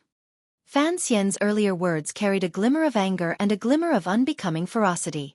The emperor was angered by this intention of using his achievements to ask for rewards. In an instant, he calmed down. Perhaps the emperor liked Fan Xian's personality of putting everything on the table to argue. Sun Jingxiu is a capable official. Fan Xian did not take a step back. Looking at the emperor's face, he said in a clear voice, if he dares to take bribes and bend the law, I will be the first to capture him and hack him to pieces. A strange light flashed through the emperor's eyes. It was as if he had not thought that Fan Xian would care so much about this matter. He faintly thought that it was probably because the method of reducing power had come too quickly and pierced this young man's heart. The Dongyi matter was still being dealt with. The court had not truly rewarded Ji for his service, yet they were in a rush to arrange an opponent for him in court. No wonder Ji felt uncomfortable and forcefully pushed back. The emperor smiled slightly, thinking he understood Fan Xian's thoughts. He shook his head and didn't continue on the matter. A routine performance appraisal will always have to be done, the emperor lowered his head and said evenly. Since you want to repay Sun Jingxiu's kindness in the past, I will not force you to be an unjust person. However, if he is not suitable to continue in this position, I will replace him. The emperor raised his head. It seemed to be a warning and also a reminder. Even if you are the director of the Overwatch Council, you cannot interfere too much with the matters of the court. The students of the Hall of Governmental Affairs work hard on court affairs. Don't interfere too much. Fan Xian didn't say anything more. He lowered his body in a bow and left the royal study. In these last 2 sentences, the emperor had already expressed very clearly that he would not personally interfere in this matter. However, He Zhongwei would still act against Sun Jingxiu.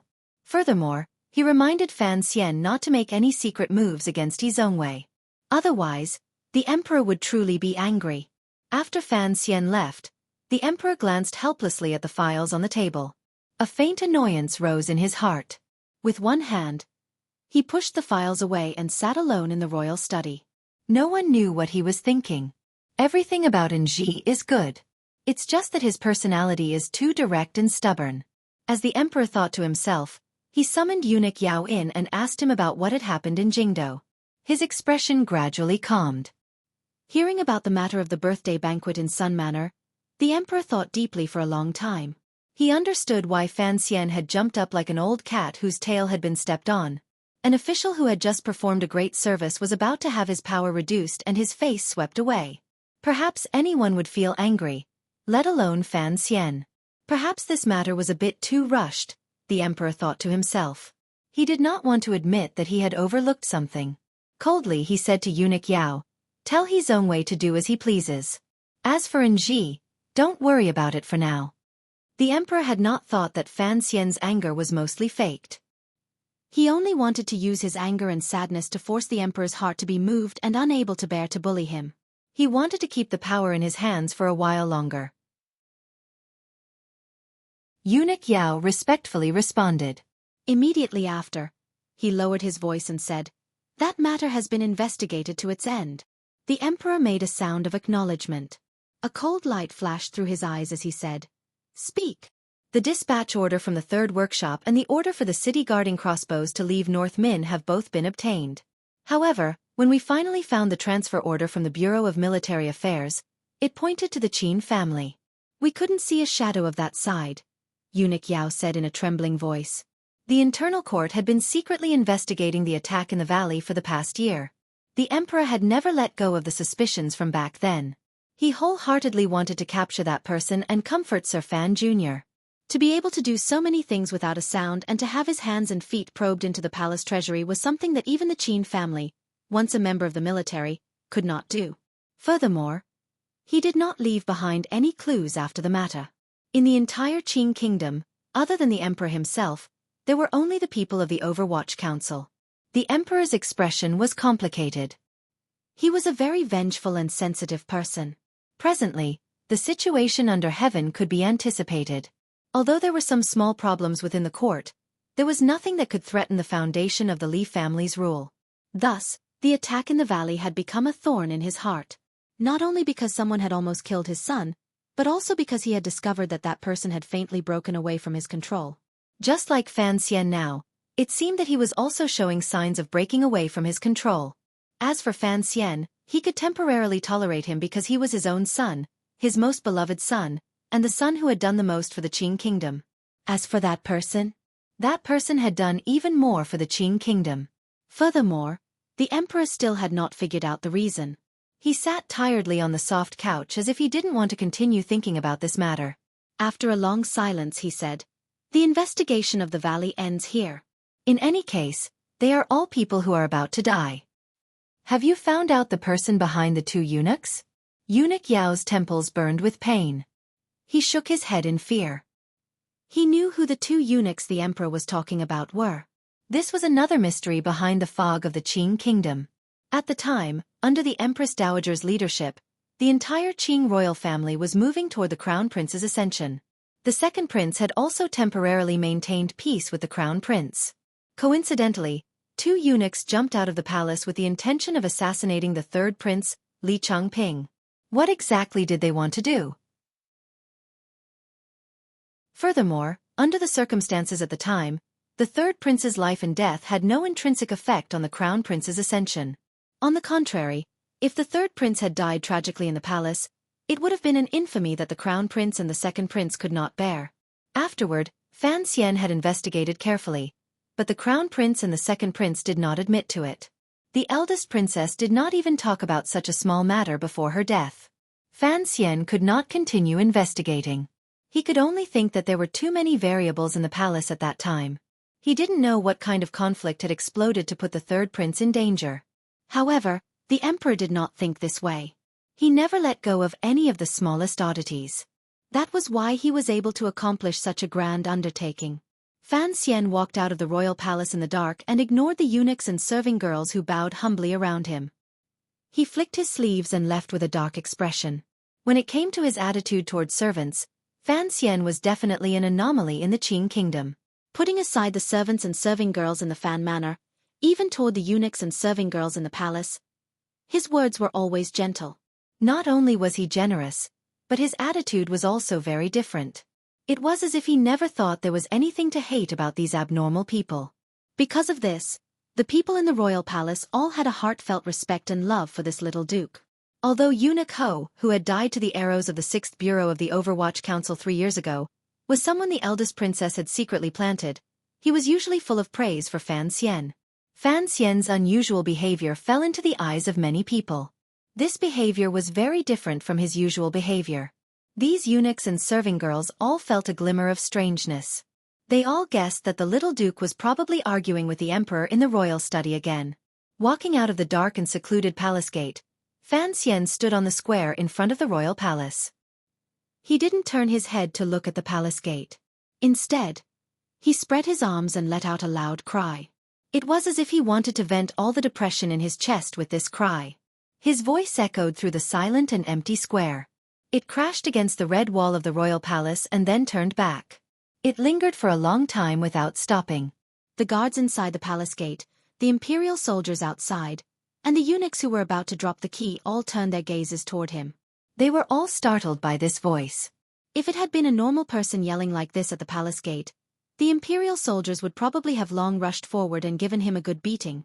Then, they would be sent to the celestial prison to wait for the fall beheading for the crime of disturbing the palace. However, No one dared to move even after Fan Xian's random yell. There wasn't even a verbal reminder. Even if this person had gone crazy, if he was Fan Xian, then everyone would only beautify it as the madness of a poet and turn a blind eye to it. The person on duty at the palace gate was the commander of the imperial army, Gong Dian. He was the first official Fan Xian had seen after entering the capital. The two of them could be considered to be familiar. Hearing this cry, Gong Dian ran out from the duty room and hurried over. Dragging him back, he said, "What's wrong with you?" Fan Xian tidied the sleeves on his arm and smiled coldly. "I'm really about to go crazy." Although he said this, his expression had already calmed a great deal. Earlier, he indeed had some anger that needed to be vented. After enduring in this world until now, in front of everyone, Fan Xian no longer needed to hide anything or go against his nature. Other than the emperor, acting in front of the emperor was indeed very stressful. Furthermore, his emotions were very complicated. Looking at the emperor's thin and tired face, for some reason, Fan Xian thought of the portrait in the little building and the story from many years ago. A wave of blood and fire gathered in Fan Xian's eyes. He found it difficult to bear the feeling of being torn apart by these mixed feelings. Even though he was yelling in front of the palace gate, Fan Xian was actually acting. He knew that before long, this yell would be reported to the emperor's ears in the royal study. He wanted to act like a real person, an angry and wronged illegitimate child. It was very tiring. He didn't want to act anymore. "Accompany me to drink." He stared at Gong Dian like a refugee staring at a piece of pork belly. "I'll seal up Baoyue brothel and call 60 girls to accompany you." Truly, truly crazy. Gong Dian's eyes were bright and full of expression as he stared back at him. He placed a hand on his forehead. There was a manor by the side of Xueqi Alley. This residence did not take up a large amount of space. The overhanging eaves and walls were not very magnificent. Its location was also not very good. It intersected with the surrounding private residences and was not very different. This manor belonged to an old imperial censor of the previous dynasty. After this old imperial censor retired and returned to his hometown, the residence was left empty and handed to a few old colleagues to manage. Thinking that it would be more convenient for his descendants when they sought a future in Jingdo, he had no intention of selling it. 3 years ago, this manor was still sold. From then on, the quiet Xueqi Alley became lively. Occasionally, officials would come to visit. During the New Year and other festivals, the crowd at the entrance was like a dragon. It was extraordinarily lively. Following the gradual promotion of the new master of the imperial censor's manor, there were fewer and fewer officials who came to visit because the new master's incorruptible reputation gradually spread. No one wanted to touch his bad luck. The imperial censor of the left, the traveling scholar of the Hall of Governmental Affairs, Xueqi, was the new master of this imperial censor's manor. In reality, his colleagues had all advised against it. Even the emperor had once mentioned that most of the officials lived in the south of the city. It was inconvenient for Xueqi to live in the old imperial censor's manor in Xueqi Alley. Furthermore, it did not match the dignity of a court official. Scholar He, who was in the same light as the dust in court matters, deeply understood the samadhi of officialdom, and was greatly appreciated by the emperor and admired by his colleagues, was very insistent on this matter. He even refused the emperor's edict to bestow him a residence. He still brought his 2 or 3 loyal servants, a widowed aunt, and a few distant brothers to live in this old imperial censor's manor. He lived there for 3 years. Xueqi pushed open the door and walked into the somewhat dilapidated courtyard of the old imperial censor's manor. Looking at the messy spring scenery and the green leaves scattered everywhere, he couldn't help but shake his head self-mockingly. The reason he had always lived in this old imperial censor's manor was because he had feelings for it. Furthermore, this manor represented many important meanings to his life. The first time Xueqi truly stepped onto the stage of the Qing kingdom was when Prime Minister Lin Ruofu resigned from his post 5 years ago. Xueqi, coincidentally, met the wife of the Prime Minister's strategist, Wu Bo-en. Feeling indignant, he went to the imperial censor to file a complaint against the emperor. He then, coincidentally, met the Prime Minister's killer. He then coincidentally met the second prince and the heir, Li Hongqing. After a series of coincidences, he coincidentally followed the general trend of the Qing court at the time and forcefully brought down Prime Minister Lin Ruofu. Xueqi, who had missed the spring examinations because he was in mourning, was still a commoner. In everyone's eyes, He had brought down a treacherous prime minister with the strength of an ordinary man. At that moment, his reputation rose. In the hearts of scholars, no one saw him as just a Jingdo talent on par with Ho Ji-chang. Instead, they saw him as a remarkable figure with great ambition and a determined temperament. It was also through the incident of Prime Minister Lin's fall that He Zongwei was able to see the emperor's face for the first time. From that day on, he was deeply convinced by the emperor's bearing and schemes. It was also that day that the emperor also took a fancy to this young scholar. With an imperial edict, he had him enter the imperial censor and become an imperial censor. In the following years, He Zongwei dealt with various powers and finally successfully ascended.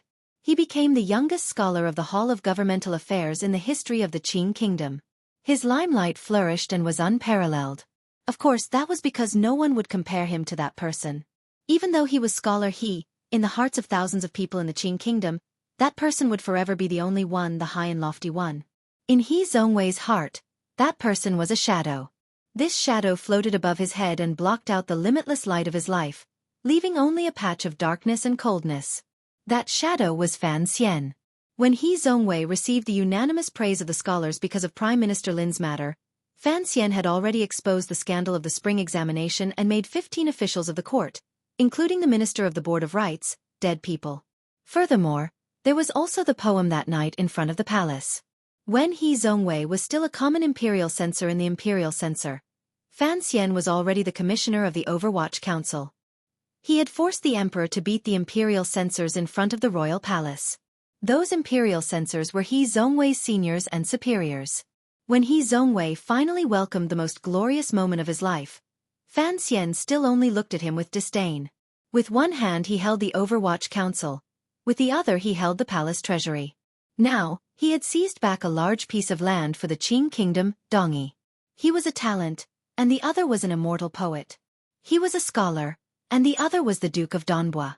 Most importantly, he was just a poor child of a poor family, and the other was the emperor's illegitimate child. No matter when, no matter where, Fan Xian firmly pressed down on him until he almost couldn't breathe. He Zongwei looked at the spring garden in front of him. He looked at the messy grass growing without anyone taking care of it and sank into silence. He knew that in this life, no matter how hard he worked, he would never be able to surpass that person. He Zongwei slowly closed his eyes and sighed helplessly. He had great confidence in his abilities and willpower. He didn't think he was any worse than Fan Xian. However, fate had long decided this. What could he do? He heard that Sir Yen Jr. of the Overwatch Council kept a few vicious dogs at home, forcing no court officials to visit.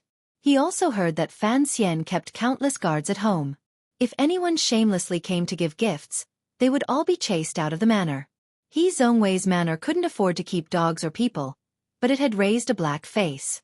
In order to maintain his impartial and incorruptible image, He Zongwei had paid a great price. Furthermore, he could not be as unreasonable as the two people in the Overwatch Council. He had to reject bribes and also not make the other party feel uncomfortable. Thus, He Zongwei was also very tired. At least, he thought he was much more tired than Fan Xian. The salary of court officials was not much. It was only 1/3 of the salary of officials of the same rank in the Overwatch Council. Additionally, He Zongwei had a reputation for being incorruptible, so it was difficult to maintain the manor's expenses. Although the emperor knew of his family's poverty and had the internal court bestow a great deal of gold and silver, traveling to and from Jingdo was always too expensive. What He Zongwei worried about the most was not Sun Jingxiu of the Jingdo government but whether or not he should spend money to repair the garden. He Zongwei let out a bitter laugh. Who knew how much he had sacrificed for the sake of such glory? He was not like Fan Xian, who had a large palace treasury to support and a bookstore and brothel to support him. Strangely, the harder his life was, the calmer He Zongwei's expression was and the happier he felt. It was as if there was a kind of painful torture that could make him truly understand the meaning of his existence. He wanted to do great things for the court. He wanted to become a truly famous official. He Zongwei's eyes grew brighter and brighter. Looking at the chaotic spring garden in the night, he didn't say a word. He only thought to himself, Fan Xian had indeed gone to the Sun Manor today. When the Hall of Governmental Affairs discussed matters tomorrow, what kind of attitude should I have? Earlier, the eunuch in the palace had brought the emperor's verbal edict. It had made his heart more at ease, but it had also made it more depressing. I have to find another way. Zhongwei lowered his head in the night wind. What great things! What famous official! Under Fan Xian's pressure, he had to first ensure that he could continue living after the emperor died. Thus, before the emperor died, he had to let Fan Xian die first.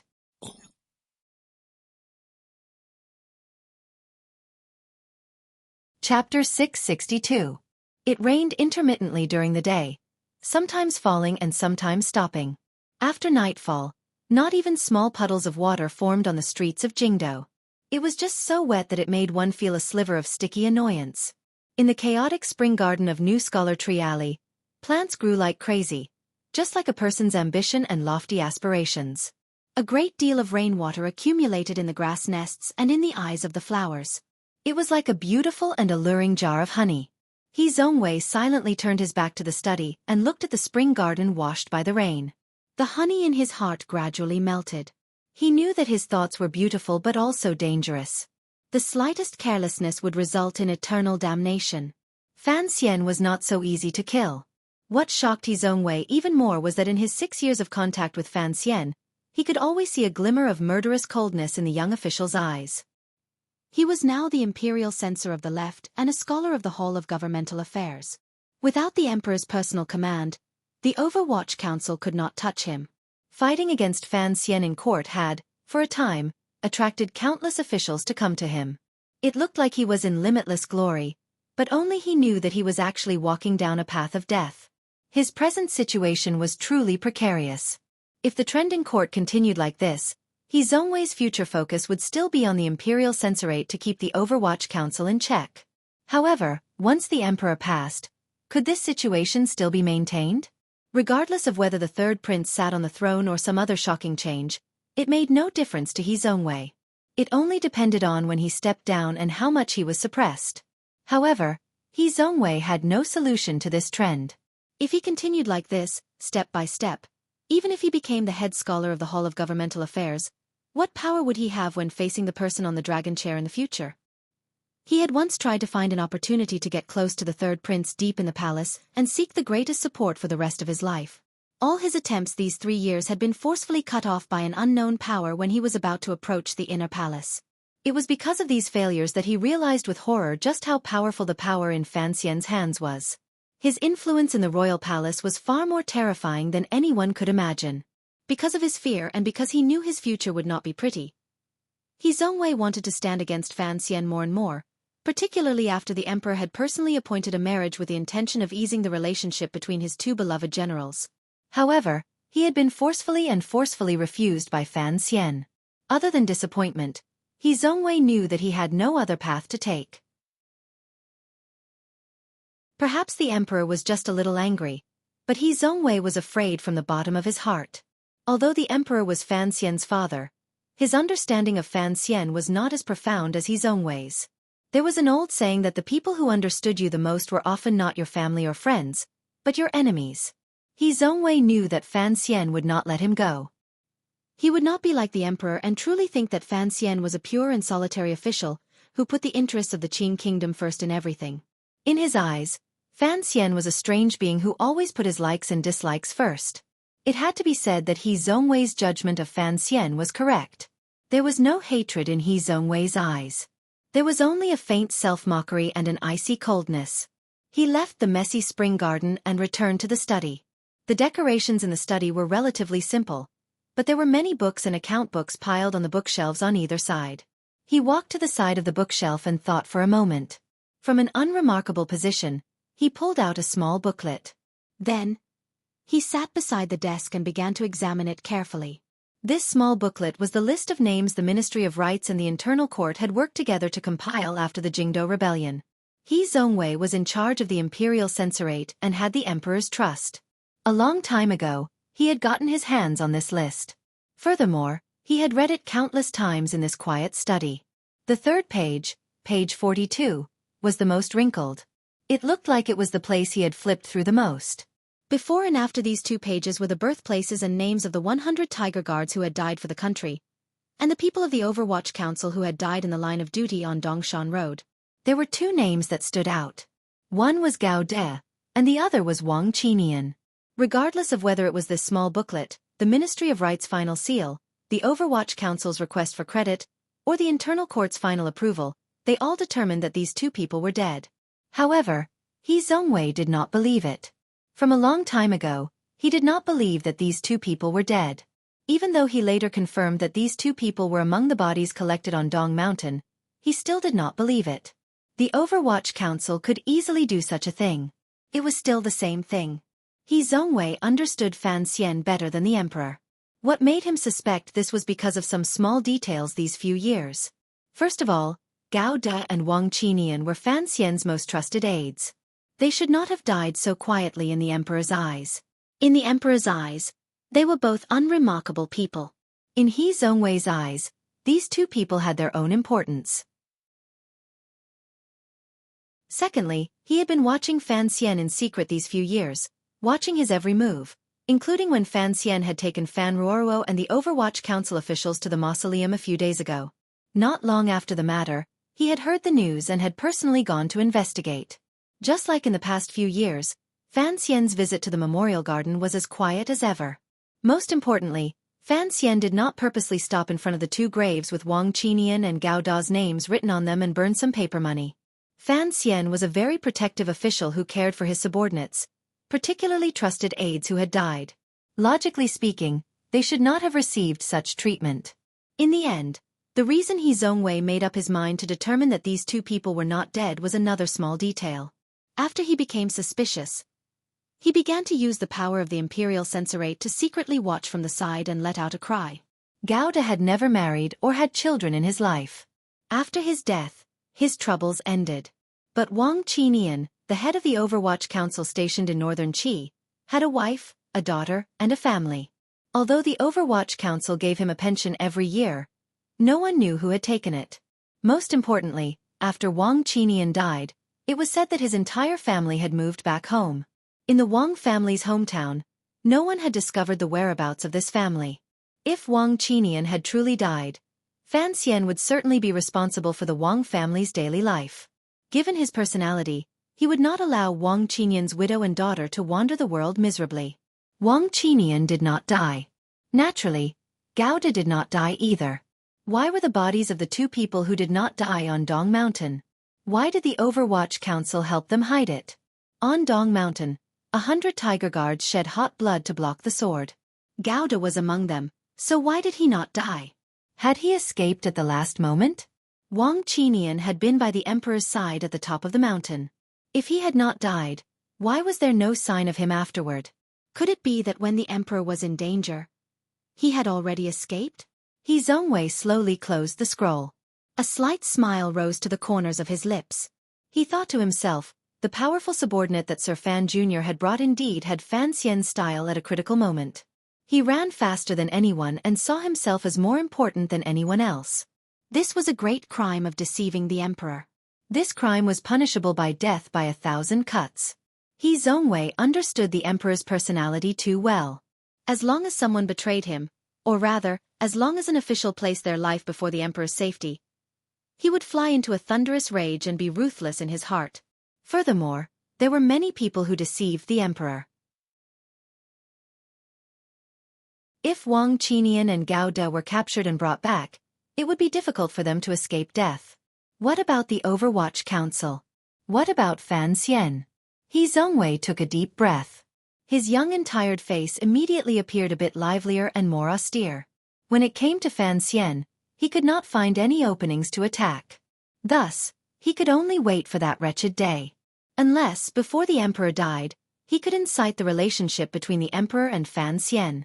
To incite the relationship between a father and son, one had to use such an illusory method as intentions. The crime of deceiving the emperor was something that destroyed one's heart.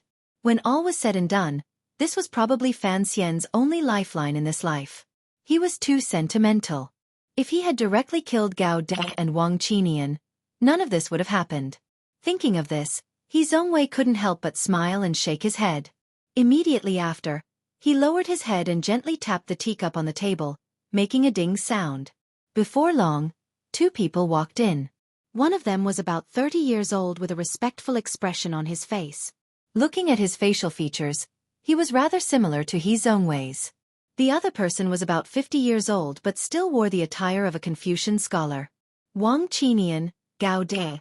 He Zongwei didn't hold back on his choice of words. Straightforwardly he said, "We've been investigating these two people for over a year. Do you have any clues?" The person who looked like He Zongwei was actually a distant cousin. His voice was slightly raspy as he replied, "I vaguely caught some clues. However, when the Overwatch Council does things, even if you catch wind of it, you won't be able to catch up. Everything stopped 3 years ago. Even if these two people still have secret connections to the Overwatch Council, I'm afraid it's still a place we can't touch." He Zongwei furrowed his brows and nodded. He knew that given the power of the Overwatch Council, regardless of whether Director Chen personally acted or Fan Xian made the arrangements, the officials in court alone would not be able to move that metal plate. Unless he secretly ordered the Ministry of Justice and Supreme Court to go out and capture them. The problem was that this had to be done in secret. The Ministry of Justice and Supreme Court had Overwatch Council spies hidden within them. Once his actions alerted Fan Xian and caused the other party to block this opening, or even secretly do something vicious out of anger, it was not something He Zongwei wanted to see. "Sir, we won't be able to find anything in this matter by ourselves. The bodies on Dong Mountain have been counted. Although I don't know how the Overwatch Council did it, the number of people matched up with the name list. Furthermore, there was a fire on the mountain path at that time. The faces were burned like that, so it was impossible to say anything wrong." The slightly older scholar still didn't say anything. The person who spoke was He Zongwei's distant cousin. This person had only begun to work for He Zongwei in recent years. He handled matters cautiously and was already He Zongwei's trusted aide. Thus, he had been sent to investigate this major matter. His words were also relatively direct. During the Jingdo Rebellion, the North Expedition Army happened to surround the mountain. At least a few thousand people died in that battle. It would not be difficult for the Overwatch Council to secretly do something and move two bodies. He Zongwei lowered his head and furrowed his brows as he calculated. Even if there was a fire on the mountain path, what about on the summit? Although the battle between the Grandmasters was powerful, not many people died in front of the ancient temple. Back then, weren't Ran Zhengqing and the officials of the Ministry of Rites all alive and well? Why did Wang Qinian die? Did he die at the summit or on the path down the mountain? If his body was not burned, something strange could be found. But 3 years have already passed. The body has long turned to ash. If they say the one buried in the grave is Wang Qinian, they can only accept it as Wang Qinian. The scholar finally opened his mouth. Once he spoke, he went straight to the point. Thus, to investigate what happened a few years ago again would be too difficult. Secondly, we would never be able to find any problems.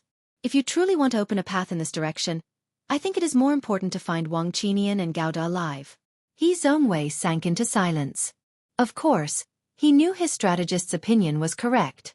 The problem was, if Gao De and Wang Qinian were hiding in Dongyi or Northern Qi and concealing their identities, who would be able to dig out these two living people? "You can leave first." He Zongwei raised his head and said to his cousin in an even voice, "This matter involves the face of the court. Be careful." He had already established himself in the center of the court for 3 years and had gathered some power, particularly the emperor, who had secretly given him some help. However, compared to Fan Xian, he was still a long way off. This cousin was the most important person to help He Zongwei carry out the shameful things. It was true that the He household was incorruptible, but if He Zongwei wanted to gain a foothold in the court, he still needed money. He needed to support a large group of subordinates who were loyal to him. That cousin was the person who dealt with this matter. There was only He Zongwei and the elderly strategist left in the study. It appeared rather quiet. After a moment of silence, He Zongwei said, "If we can actually capture Wang Qinian and Gao De alive and bring them back to Jingdo, what do you think will happen?" "Sir Fan Jr. will certainly protect these two people." The strategist lowered his head slightly. The strategist lowered his head slightly and said, "Given the Emperor's personality, if this matter does not become too big, perhaps he will give Sir Fan Jr. face and cover it up." "You mean, even if these two people have committed the crime of deceiving the Emperor will let them go?" A cold light appeared in He Zongwei's eyes as he spoke in an icy voice. A complicated feeling rose in his heart. If the emperor was truly benevolent enough to let those two people go, then what was the point of him working so hard? The key is to see what kind of price Sir Fan Jr. will pay for these two subordinates. The strategist smiled bitterly. Everyone under heaven knows that Sir Fan Jr. treats his subordinates very well.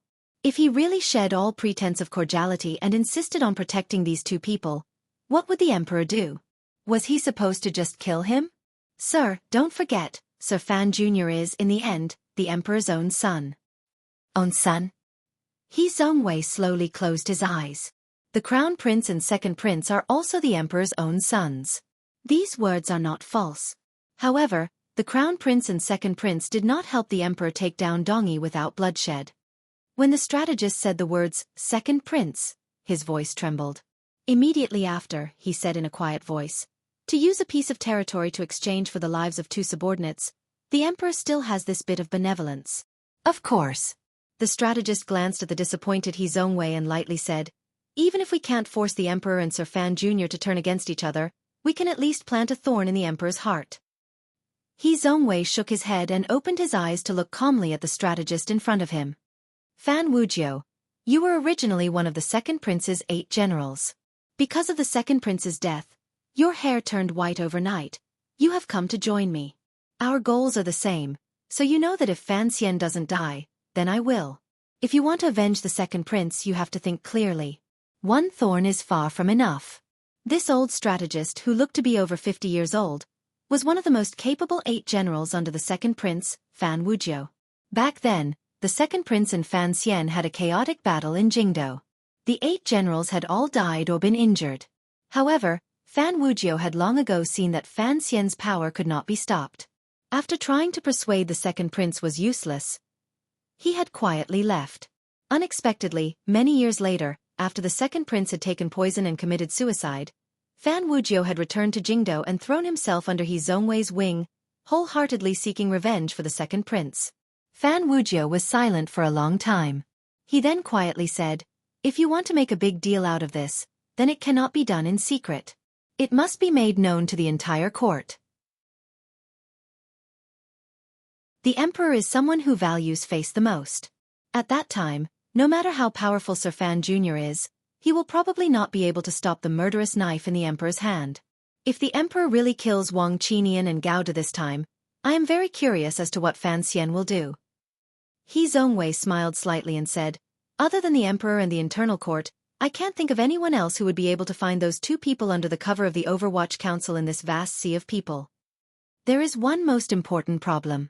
Fan Wujiu calmly looked into He Zhongwei's eyes. If you want to secretly report to the emperor, you will probably have to take a great risk yourself. Oh, what do you mean? He Zhongwei did not reveal a trace of panic. He only asked indifferently. You do not have concrete evidence at hand, only some guesses and analysis. Of course, just based on these guesses and analysis, it should be enough to make the emperor suspicious. Fan Wujiu glanced at him again and quietly said, the emperor will probably be suspicious of Sir Fan Jr., but he will also be suspicious of you. I am wholeheartedly loyal to the court and the emperor. Why does the emperor suspect me? He Zhongwei pressed his lips tightly together and said quietly.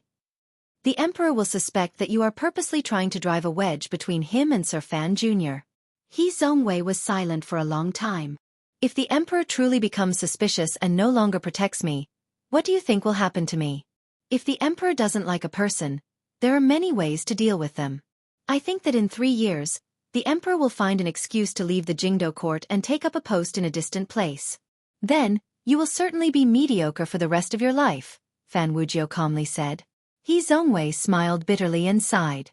His eyes were filled with calmness and determination. If I make a move, I may be swept into the dust in the future. But if I don't make a move, I will be crushed into pieces.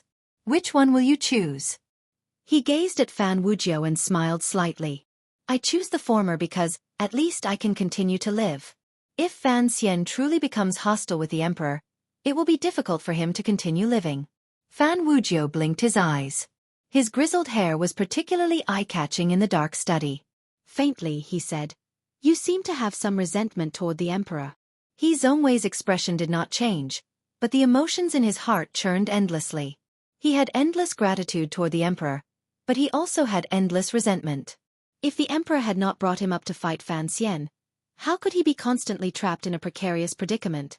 How could he be so afraid of dying without a burial ground? Back then, the second prince was actually in a similar situation as you are now. Fan Wujiu smiled slightly darkly and quietly advised. So, you must learn from the second prince's lesson and maintain a loyal heart toward the emperor. If you truly pull out Wang Qinian and Gao De, perhaps the emperor will not suspect you. The one who will be out of luck will be Fan Xian. I have always been loyal to the emperor. He Zhongwei calmly replied and lightly swept his gaze over Fan Wujiu. He knew what this person was trying to test. To avenge the death of the second prince, Fan Xian was naturally one of Fan Wujiu's targets. That heartless and cold-blooded emperor could not escape Fan Wujiu's eyes. He Zhongwei mockingly said, "A person needs to know where his own abilities lie. Dealing with Fan Xian is almost beyond our abilities. As for those people who are above the clouds, it is best not to even think about them. They will kill you." This is a corrected version. It should have been Fan Wujiu, but I wrote it as Fan Bian. I confused it with Xie Bian. Apologies.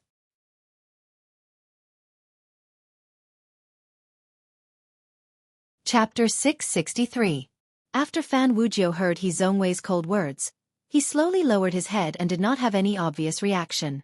After a moment of silence, he said in a low voice, "Before reporting to the emperor, you should think of a way to investigate more clearly." Of course. All right, it's late. You should go rest, He Zhongwei said casually. He waved his hand and picked up the files on the table again. Fan Wujiu glanced at He Zhongwei. A glimmer of darkness flashed through his eyes. He bowed, and took his leave. When he walked out of the study, He Zhongwei immediately put down the files in his hands. He looked silently in the direction of the door and sank into deep thought. He Zhongwei was initially fearful of the second prince's 8 trusted generals joining him. After all, there were many people in Jingdo who knew of Fan Wujiu's identity. If people discovered this in the future and it got into the palace, who knew what the emperor would think? Back then, the second prince had been one of the conspirators in the rebellion. It was indeed risky for He Zhongwei to take in his old subordinates. However, he had quickly made a decision. After all, Fan Wujiu had his own abilities. Although the 8 generals whose names had spread through the Jianghu and Jingdo seemed unable to withstand a single blow in front of the Overwatch Council, in reality, they were all very powerful figures. The second prince had operated in court for a long time. The trusted aides he kept at his side were, of course, the most outstanding. Other than Fan Wujiu's ability, He Zhongwei had taken him in for 2 other important reasons. First, this person's goal was the same as his. They both wanted to defeat Fan Xian. Second, this person also controlled some of the resources the second prince had left behind. The second prince had already lost and died 3 years ago. His power in court had long been swept clean by the emperor and Fan Xian. In the end, there were still some officials hidden in the lower levels of the court who were waiting for an opportunity in the dark.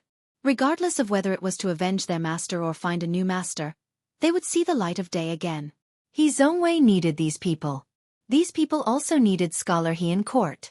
However, He Zhongwei could not personally gather these powers. He had to go through Fan Wujiu. Only then could he appear more innocent in front of the emperor.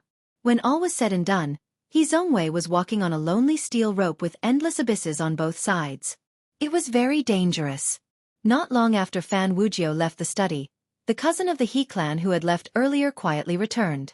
The 2 of them met each other's eyes and saw the glimmer of emotion in each other's eyes. He Zhongwei smiled warmly and said, "Go investigate the whereabouts of Wang Qinian and Gao De. Don't use the people the second prince left behind." The person bowed respectfully and replied, "I understand." After you and Fan talked earlier, Sir Fan and Fan. He Zhongwei nodded approvingly. There are some things that are inconvenient for Mr. Fan to know. There were many things that were inconvenient for Fan Wujiu to know. Earlier, Fan Wujiu and He Zhongwei had discussed that if they wanted to bring down Fan Xian, they had to start with Wang Qinian and Gao De, who might still be alive. However, given the power left behind by He Zhongwei and the second prince, it was impossible to pierce through the layers of black fog of the Overwatch Council and find true clues. Thus, Fan Wujiu suggested that He Zhongwei directly meet the emperor and use the emperor's suspicions to have the internal court act. The problem was that He Zongwei had a power in his hands. It was a power the emperor had given him, a power that no one knew about. The emperor trusted Chen Pingping incomparably and doted on Fan Xian. However, the Overwatch Council's power was truly too great. If it was only checked and balanced from the outside, an emperor would not be at ease. That was why there was the Ministry of Internal Affairs. Furthermore, the palace must have planted many trusted aides in the Overwatch Council. Concerning this matter, Chen Pingping and Fan Xian were both aware of it. However, there was no need to make things clear to the emperor. They were only guarding against it in secret. Since the Imperial Censorate wanted to challenge the Overwatch Council, the spies, the Internal Court, or perhaps the Ministry of Internal Affairs, had planted in the Overwatch Council had slowly moved from Eunuch Yao's side to He Zongwei's hands 3 years later. This power, darker than the night, was currently controlled by He Zongwei's cousin. He Zongwei was silent for a moment and then said, "Investigate from the outside. If the Overwatch Council still has connections to Wang Qinian, then there will certainly be traces. However, don't let these people know exactly what you are investigating. If the emperor knows you are investigating and asks, 'What will we do?' The emperor will not care about such small matters." He Zongwei lowered his head slightly. "After the investigation is complete, report to the emperor and ask him to make a decision." Of course, if He Zongwei grasped this important matter that could incite the relationship between the emperor and Fan Xian, he would not quietly and secretly report it to the emperor and give the emperor and Fan Xian a chance to privately negotiate. Instead, he would do everything in his power to blow this matter up. The person understood the hidden meaning in Fan Xian's words and didn't say anything more. Straightforwardly he said, "I will not disappoint you." The study once again returned to silence. He Zongwei sat behind the desk and couldn't resist shaking his head. He didn't have a servant, but he had a few advisors. However, those advisors were all forbidden from entering the back garden. Other than his trusted aides, no one dared to go near this study. He knew that if he could truly trust Fan Wujiu, then this matter would certainly proceed more easily. However, he could not completely trust Fan Wujiu, particularly when he appeared in front of him as a strategist. For people like strategists, He Zongwei always had the greatest suspicions in his heart. Many years ago, he had successfully made a name for himself by bringing down Lin Ruofu. In reality, he knew that the fall of the previous prime minister had little to do with him. This was the emperor's intention. The person who truly carried out the order and gave the prime minister the heaviest blow was the seemingly handsome and carefree strategist in the prime minister's manor, Yuan Hongdao. Back then, He Zongwei had brought Wu Boan's wife to live in this old royal manor. Under the eldest princess's orders, he was in contact with the prime minister's manor and had dealings with Yuan Hongdao. He knew what kind of dangerous knife Yuan Hongdao had stabbed in this matter. The truth that had been slowly revealed a few years ago shocked him even more. Yuan Hongdao was actually a member of the Overwatch Council. The Overwatch Council. He Zongwei's heart felt a glimmer of coldness. He was very afraid of the Overwatch Council's power. Although he now held some internal members of the Overwatch Council in his hands, the more he understood about the Overwatch Council, the more afraid he was. He was afraid that the gardener in his manor was a spy from the First Bureau of the Overwatch Council. He was afraid that the chubby female servant was an assassin from the Sixth Bureau. He was afraid that the food he ate every day was laced with slow-acting poison from the Third Bureau. He was afraid that even Fan Wujiu, the strategist the second prince had left behind, might also be a member of the Overwatch Council. Would he, in the future, stab his body with the most ruthless knife? He wanted to deal with Fan Xian, so he was even more afraid that Fan Xian would deal with him. It had already been a number of years. He had received everyone's respect in court. When he returned to the manor, he was immersed in an unhealthy feeling of fear and unease. He always felt that everyone he saw in the manor could have been sent by the Overwatch Council. Thus, the He Manor did not have many servants and girls. He used very few people. Even if he had no choice but to use people, he would rather go through great hardship to find his brothers from his hometown. Unexpectedly, this had earned him a reputation for being honest and modest. Sometimes, He Zongwei even felt that he was about to be driven crazy by this nervous feeling. Crazy. But he could not go crazy. He had to obtain the final victory. He had already found a glimmer of an obscure yet blinding white light at the edge of the dark sky. He pushed open the door and stood alone in the corridor.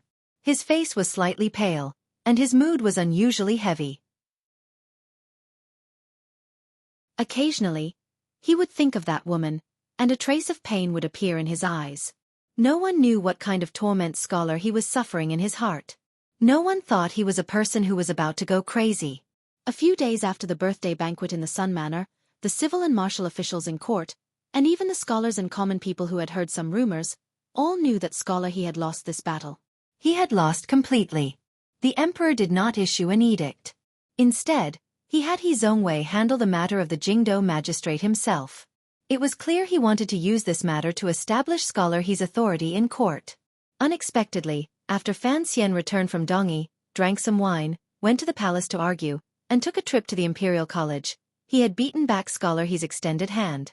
As for Xueqi's loss of face and failure, no one found it strange. After all, the opponent he faced this time was not an official of the 6 ministries in court or a disciple of the nobility. It was Fan Xian. It was fine if Fan Xian did not take action. As long as he set his mind to do something, he would always be able to do it. This had already become the common understanding of the entire world. It was clear that the emperor did not have any good ideas for this illegitimate child. After all, he was just a mere Jingdo magistrate. The emperor could not truly fall out with his most favored illegitimate child. The old accountant sent by the Ministry of Revenue to check accounts left the Jingdo government wretchedly. The secret investigation by the Ministry of Appointments and the Ministry of Justice was also fortunately brought to a halt under the powerful pressure from the mountain. Although the scholar did not say anything in the Hall of Governmental Affairs, he quietly reminded the officials in front of Xueqi. Although this sentence was light, it was also very heavy. Jingdo was clear and bright. It had long passed the April Qingming festival. The spring scenery was bright and beautiful. Dressed in casual clothes, Fan Xian sat on a horse. Holding a willow branch, he pointed toward the east and smiled and chatted about something with the officials seeing him off. He had beaten Xueqi again and gained the upper hand in his argument with the emperor. At least, he ensured that the power on his side would not be weakened too much in a short period of time.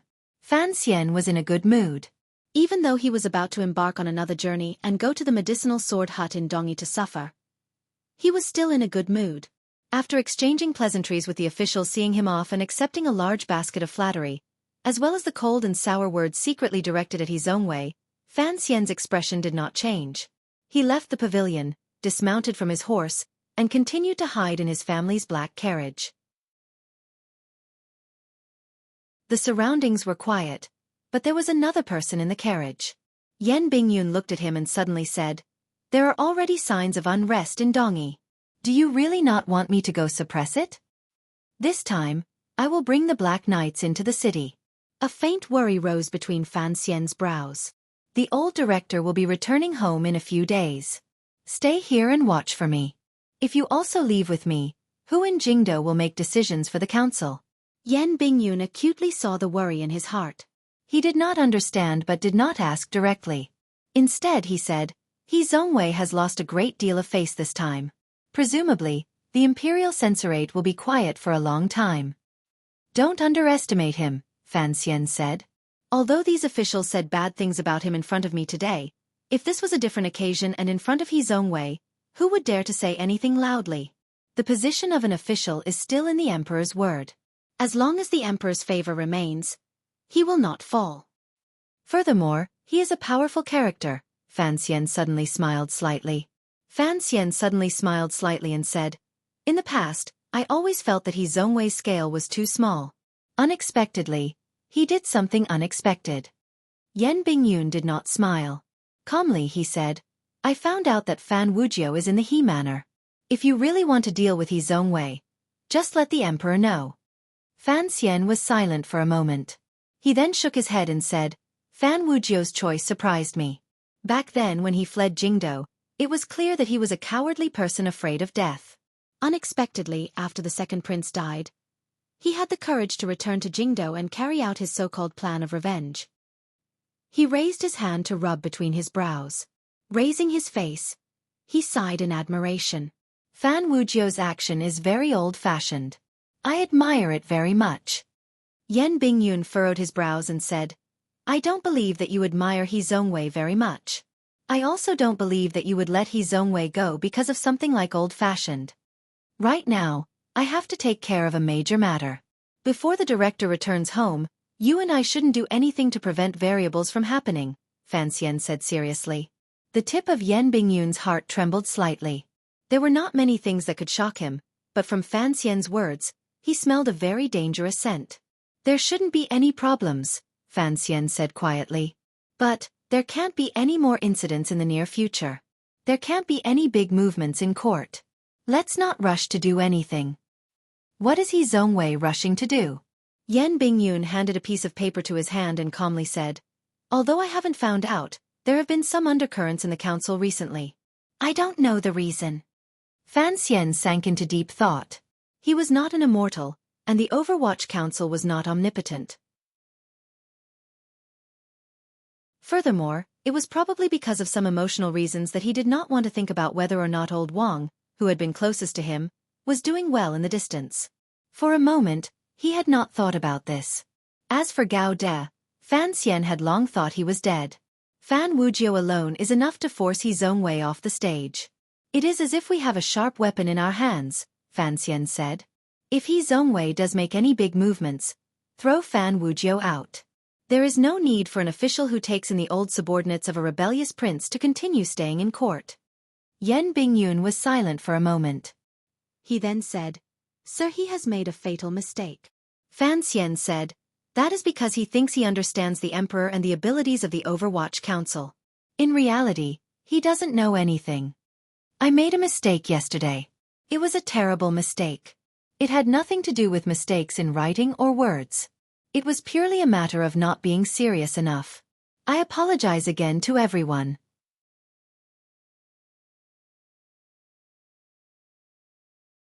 Chapter 664. 10 li out of the capital, the group of carriages stopped for a moment. Yan Bingyun disembarked from the carriage and did not send them off. Watching Sir Yan Jr.'s disappearing figure, Fan Xian smiled warmly. He thought that since the council already had a handle on He Zhongwei, Jingdo should be fine. Fan Xian would not look down on He Zhongwei. He trusted the Emperor's eyesight very much. He knew that He Zhongwei certainly had his abilities. However, in front of the Overwatch Council, the scholar's abilities often appeared to be insufficient. Thus, his attitude in dealing with this problem appeared to be relatively relaxed. As for whether or not this relaxation was a sufficiently correct attitude, that would depend on how things developed in the future. Mu Feng rode to the side of the carriage window and thought of the intelligence report he had just received. He felt surprised in his heart. As the temporary leader of the Qinian unit, he knew all of Sir Fan Jr.'s shady and private matters. However, the matter mentioned in this intelligence report was something that even he had never come into contact with. What exactly was it that made Sir Fan Jr. so cautious? Mu Feng swallowed and moistened his dry throat. Lowering his voice, he said, a reply from Yu Chong. Mu Feng had no idea what Yu Chong referred to. During these 2 years, Sir Fan Jr. and Yu Chong had exchanged 3 letters. Not only did these 3 letters go through the council's highest-level mail route, but the people who delivered the letters along the way were all core members of the Qinian unit.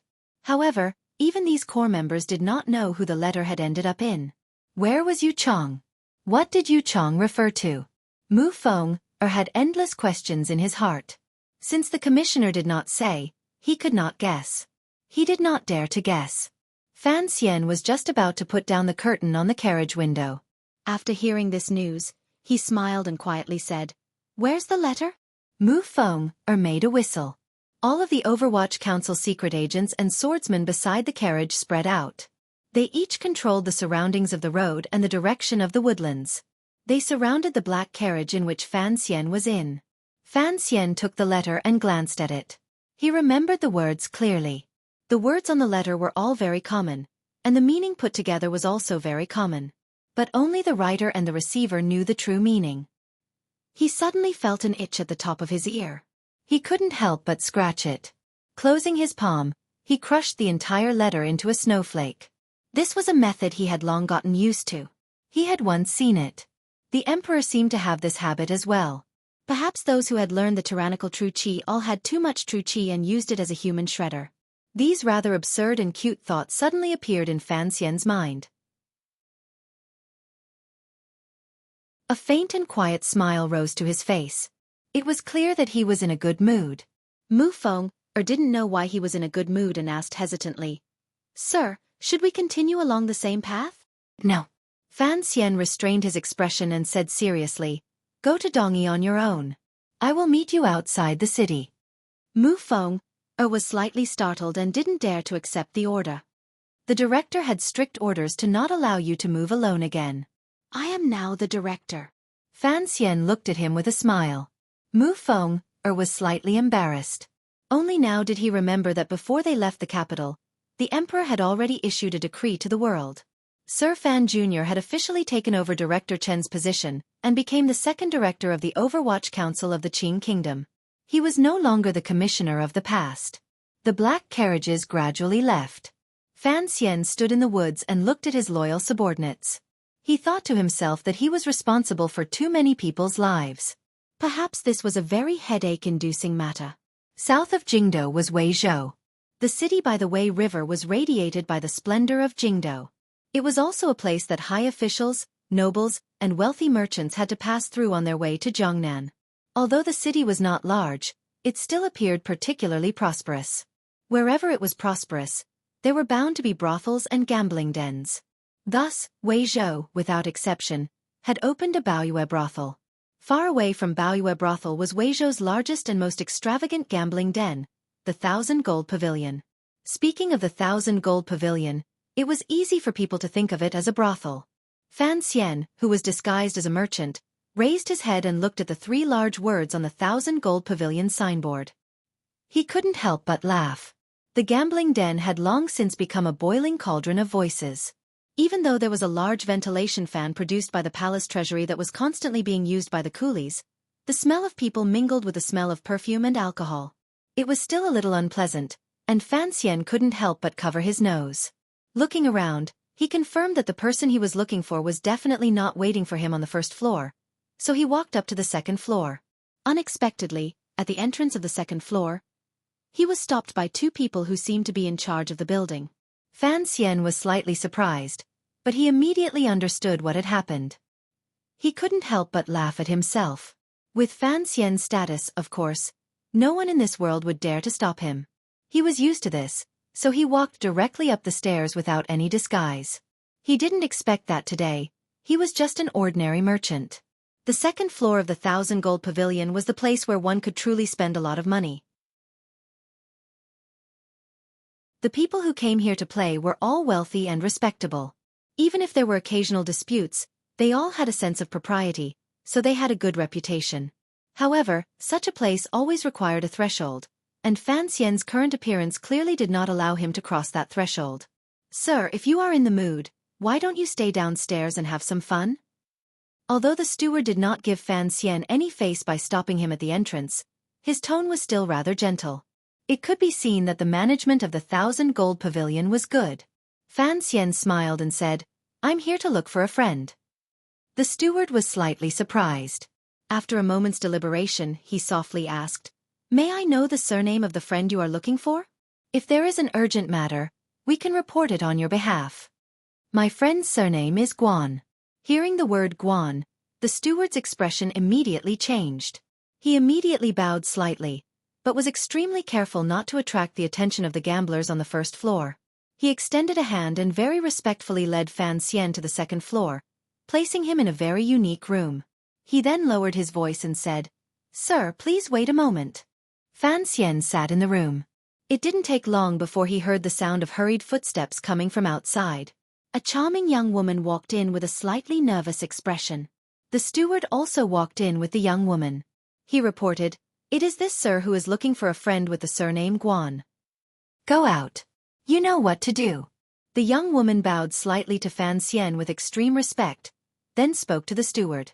The steward made a sound of acknowledgement and pushed open the door. However, he still could not suppress the shock in his heart. There was actually someone in this world who could make Big Sister Guan so afraid. He wondered who this merchant-looking person was. There was only Fan Xian and the young woman left in the room. The young woman immediately began to bow again and knelt in front of Fan Xian. Very respectfully she said, "Subordinate Guan Wumei greets the commissioner." Because she was missing an arm, Guan Wumei's kneeling was not steady. Because of the fear that had never faded in her heart, her voice trembled slightly. Fan Xian looked at her and sighed in his heart. One of this woman's arms had been cut off by his hand. No wonder she was so afraid of him. Nearly 5 years had passed since Fan Xian's first trip to Jiangnan. Xia Qifei had once again taken back the Ming family, and this cousin of Xia Qifei, a famous female bandit in Jiangnan, had successfully inherited the Jiangnan water bandits. With the powerful support of the new Ming family, in addition to the secret assistance of the Overwatch Council, Guan Wumei had established a high position on the Jianghu without much effort. It was still the same old saying. The Jianghu was only a part of the country. With Fan Xian behind Guan Wumei, even if he wanted her to be a gangster, what was so difficult about it? Stand up and talk.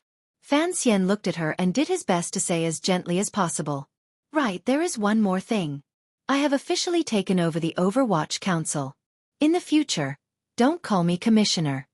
Guan Wumei was a peripheral member of the Overwatch Council. The edict in Jingdo had not yet been announced, so when she suddenly heard this news, she couldn't help but be shocked. In an instant, the shock in her eyes turned to joy.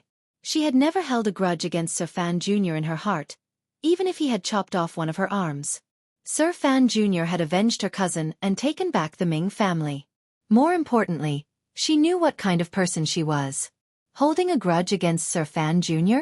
She had never even thought about it, so this joy came from the bottom of her heart. After all, to survive in Jiangnan, she had to rely on Fan Xian's position in court. In the past 2 years, she had heard that the Overwatch Council had been suppressed in Jingdo. The people of Jiangnan were also restless. Learning that Fan Xian had become the director of the Overwatch Council, Guan Wumei let out a big sigh of relief. Have the Lingnan Xiong family and Chuanzhou Sun family finally relented? Fan Xian straightforwardly asked about the purpose of his trip. During these 3 years, he had been secretly working on a secret project, hidden from everyone under heaven. However, this project wasted too much money. Although he controlled the palace treasury in his hands, it was, after all, the palace treasury belonged to the court. Most of the money from smuggling had been used to fund the disaster relief for the embankments that the court urgently needed. For a time, it was not convenient. Even Xia Qifei's Xia Mingji, which was now the new Ming family, secretly gave Fan Xian the greatest amount of support. Even his brother Fan Xizha, who was in the north, had sent large amounts of banknotes to the south under the northern Qi royal family's close surveillance. However, Fan Xian still felt that he lacked money. Would Sir Fan Jr. lack money to spend? If this got out, it would probably become a big joke. But this was true. It also meant that the project Fan Xian had been working on in secret these 3 years was a black hole that wasted countless amounts of silver. Guan Wumei had already stood and carefully glanced at Fan Xian. She and Xia Qifei both knew that Sir Fan Jr. had spent a lot of money these few years, but they still didn't know where all this money had been spent. Furthermore, it had been fine the first 2 years. Relying on Fan Xian's subordinates, they had barely been able to support it. However, a few days ago, they had suddenly received news that a large sum of silver was needed this year. It made it difficult for them to raise it. This sum of silver was too large. Even if Xia Qifei and Fan Xizha were given enough time, they probably wouldn't be able to raise it. The news came too late. We only had time to notify the Sun and Xiong families. Since we couldn't explain to them what exactly this sum of silver was used for, their masters were unwilling to relent, Guan Wumei replied slightly nervously. Guan Wumei replied nervously. The 2 leaders are currently in the Shazhou, not far from the Weizhou. Does my lord want to see them? There's no need. Fan Xian shook his head. This matter has to be done in secret. However, I'm afraid we won't be able to hide it for long if we have to ask the Sun and Xiong families to transfer silver. It's my fault for being too hasty. I still have to think about it. Guan Wumei let out a large breath. Truthfully speaking, even with Sir Fan Jr.'s help, it was still a difficult matter to secretly transfer so much silver away from the court's supervision. What scared Guan Wumei the most was that Sir Fan Jr. was spending so much silver and still hiding it from the court. Was he secretly organizing a private army in preparation for a rebellion? Otherwise, given Sir Fan Jr.'s present status, he would not do such a thing. Have Xia Qifei and the Sun and Xiong families tell them not to bring me out, Fan Xian furrowed his brows slightly and said. Just say that there's a problem with the smuggling route to the north. the northern Qi court suddenly acted and seized all of the goods. The Ming family needs to return silver to the palace treasury, and also needs to have a flow of money out of their accounts. They don't have enough time, so they need a large sum of silver from these two families to support them. This was a good excuse. The only powers that could suddenly make the Jiangnan Ming family lose a large sum of silver were the courts in the north and south. Guan Wumei furrowed her brows and asked, "However, the court has a lot of spies in the north. Even if the Overwatch Council's route can be hidden, there will always be other intelligence channels that will come back. There is no movement in northern Qi at all." She sighed with some distress. "Unless we have the northern Qi court cooperate with us in putting on a show." After saying this, she couldn't help but laugh self-mockingly. The Qing kingdom and northern Qi had been enemies for a long time. Sir Fan Jr.'s close relationship with the north had been completely shattered because of the Battle of Shiliang last year. Additionally, everyone knew about the ownership of Dongyi. The northern Qi people hated Fan Xian to the bone. How could they cooperate with him in putting on a show? "Good acting," Fan Xian said with a slight smile. "I'll have the northern Qi emperor cooperate with me in putting on a good show. We'll hide it from the court and then give the Sun and Xiong families a convincing reason. What do you think?" Guan Wumei was shocked. She felt that she could not see through Sir Fan Jr.'s depths. It was as if he was teasing her and said he wanted the northern Qi emperor to cooperate with him in putting on a show. "I'm going to stay a night in Weizhou. The Sun and Xiong families came first. Entertain them." Fan Xian raised his teacup. Guan Wumei took her leave. However, the room did not remain quiet for long. A man dressed in black appeared in the corner of the room like a ghost. He carried an extremely long saber on his back. The saber was sheathed, and its murderous aura was restrained. However, the feeling it gave people was that it was abnormally dangerous. Fan Xian gently put down his teacup and raised his head to look at him. "Why do you suddenly need so much silver?" The black-clothed knife-wielding man was still standing in the shadows in the corner. In a slightly raspy voice he smiled and said, "When construction reaches the later stages, money is always spent very quickly." These are the original words of the minister.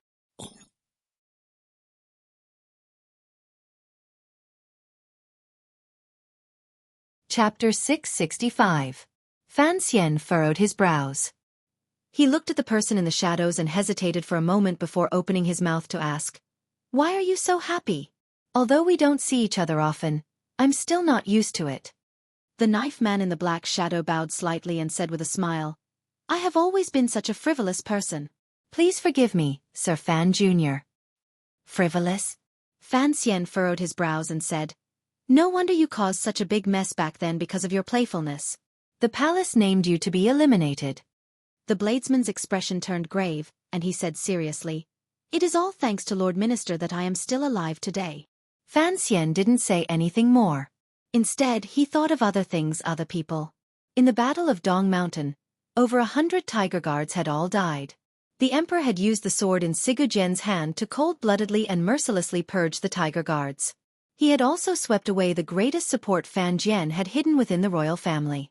It was precisely because of this attitude and resolve that Fan Jian had no choice but to retreat from the dangerous Jingdo early. Minister Fan had grown up with the emperor and had operated in court for many years. He had even secretly helped the Li royal family train the tiger guards for a long time. Naturally, he had some hidden cards. The black-clad bladesman before Fan Xian was one of them. This black-clothed knife man had once been a subordinate of the tiger guards. However, he later faked his death and became Fan Jian's direct subordinate in the darkness. He secretly did things for the Fan Manor that could not see the light of day, including monitoring the tentacles that extended out of the palace. During the Jingdo Rebellion, Fan Xian had taken a great risk to attack Qingyu Hall. Fan Jian had watched from behind with cold eyes and helped him clean up the mess. At that time, the ones who had acted were the secret forces of the Fan Manor, led by the black-clothed knife man. It was not until that day that Fan Xian truly came into contact with his father's last batch of power. "You also know about what happened on Dong Mountain." Fan Xian looked at the bladesman and asked, "How many tiger guards are still alive in this world?" "There are still 21 subordinates under the minister." The black-clothed bladesman said with a smile, "If all the great grandmasters are dead, we will still be of some use." In the past, Fan Xian had only interacted with Gao Di and the 7 wooden-faced tiger guards. For a moment, he was not used to the black-clothed knife-wielding man's tone of speech. He smiled bitterly and said, "Let's not talk about this for now. Back to what happened earlier. Suddenly bringing up so much silver, father. Are you not worried that someone in court will guess something?" The black-clothed swordsman didn't answer this question. Instead, he chuckled and asked, "Young master, you seem to have grown a lot bolder recently. When the minister sent the news, you really began to prepare to transfer money. You even didn't hesitate to reach out to the Sun family and the Xiong family. Aren't you afraid that the imperial court will notice something?" The moment this was said, Fan Xian sank into silence. The black-clad bladesman did not continue asking. In the 3 years after the Jingdo rebellion, the business Fan Xian secretly carried out in Yuchang had been done very carefully. He did not seek to be meritorious. Instead, he sought to be seamless. The progress was truly too slow. However, Fan Xian had no choice but to do this. Furthermore, his father, who was far away in Danzhou, seemed to agree with his caution. After all, with the emperor on the throne, no one dared to take the risk of stirring up trouble. If things got out, it would only be a scene of blood and fire. However, it seemed that Fan Xian and Fan Jian, father and son, had both begun to increase their pace. Fan Xian knew that his father had increased his pace because he knew that his heart was beginning to gradually drift in that direction. The black-clothed swordsman's next words confirmed Fan Xian's guess. "If young master wants to do something in the future, don't forget about me," the black-clothed swordsman said with a smile. "I am also very interested in killing my way into the royal palace." The corners of Fan Xian's mouth twitched slightly. "What I am interested in is, are you planning to avenge your family or those colleagues who died on Dong Mountain? Is there a difference?" "There is indeed no difference. For you and those tiger guards hiding in the dark, the emperor has never seen you as people. It is normal for you not to see him as a ruler." Fan Xian lowered his eyelids slightly and quietly said, "But, if you say this in front of me, are you not afraid that I will actually kill you? You should know the relationship between the emperor and me." The black-clothed swordsman calmly said, "I know the relationship between you and the minister even better." Very contradictory. Fan Xian smiled and sighed. "You are a group of powerful swordsmen, but you are also a group of dangerous people. Even I don't know if I can control you. Thus, I think it would be best for you to stay by father's side, including the dark tiger guards at your side. Don't try to get involved in my matters." A faint disappointment flashed through the black-clothed swordsman's eyes. "Only father can control you, and I want to control everything in my own hands, so I can't use you." Fan Xian gradually withdrew his smile and calmly said, "I have my own power. You only have one thing. You must ensure father's safety. As long as you can do this and let me have no worries, perhaps I can achieve your and your brother's goal." The black-clothed swordsman fell silent. The silence lasted for a long time. Fan Xian took a sip of the cold tea at his side and unconsciously drew up his legs. Hugging his knees, he sat on the chair. This posture was not very beautiful, but it gave him a sense of security. It was in this instant that he thought of the second prince.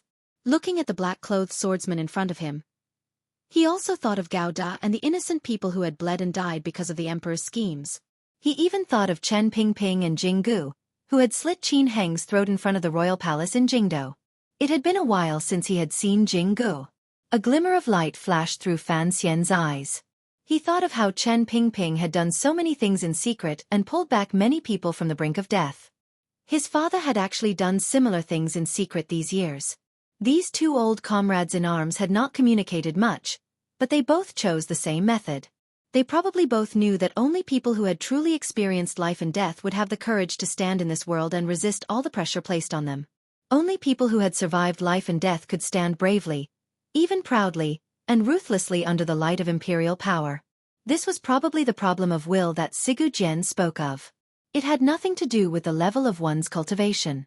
Only such people could truly do great things, such as the black-clothed swordsman in front of him and the silver-masked Jing Gu. Go back and talk. I will resolve the problem of silver as soon as possible. However, to turn the paper in the money house into the nutrients that fish intestines needs is a very difficult matter. Fan Xian looked at the black-clothed swordsman and said cautiously, "I am worried that there are spies from the palace at my side. That is why I sought out Guan Wu Mei to be my shadow on this trip to Weizhou. If the internal court, the Ministry of Justice, or the Imperial Censorate finds something, they will only suspect this much. You have to be careful and not be targeted. The problem is, young master, you came to see Guan Wumei to raise money for fish intestines. The black-clothed swordsman furrowed his brows. What if the other party investigates from this side? You and I are like the other side of a cliff, forever a one-way connection. Even if someone wants to investigate, at most, they will find me and not be able to investigate further. As for the direction of the flow of silver, the first part of the process in the accounts will be handled by the old officials of the Ministry of Revenue my father left in Jiangnan. As for the latter part of the conversion, Fan Xian lowered his head slightly. It seemed that he also felt this matter was difficult. Slowly he said, I can handle a portion. Then, it will depend on how things are in Dongyi. If there are goods coming in from overseas, it should be able to speed things up. Then, I will leave. Although the black-clothed swordsman felt that Fan Xian had not finished what he should have said, he knew he had to leave. Raising his hands in greeting, he said, However, during these 3 years, I have always been curious about something. Fan Xian raised his eyes to look at him and smiled. What is it? Why is it called fish intestines? After a long silence, Fan Xian said, Fish intestines is a sword used by a person called Zhuan Zhu. It is a sword hidden in the belly of a fish. This sword may forever be hidden in the belly of the fish and never see the light of day. Once it breaks out of the belly, it will certainly pierce into someone's chest. You are a handful of fish intestines. Jinggu was once a handful of fish intestines.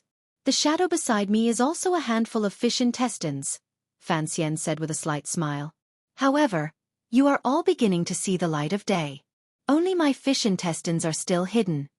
Fan Xian stayed in Weizhou for a night and discussed the matter of gathering silver with Guan Wumei.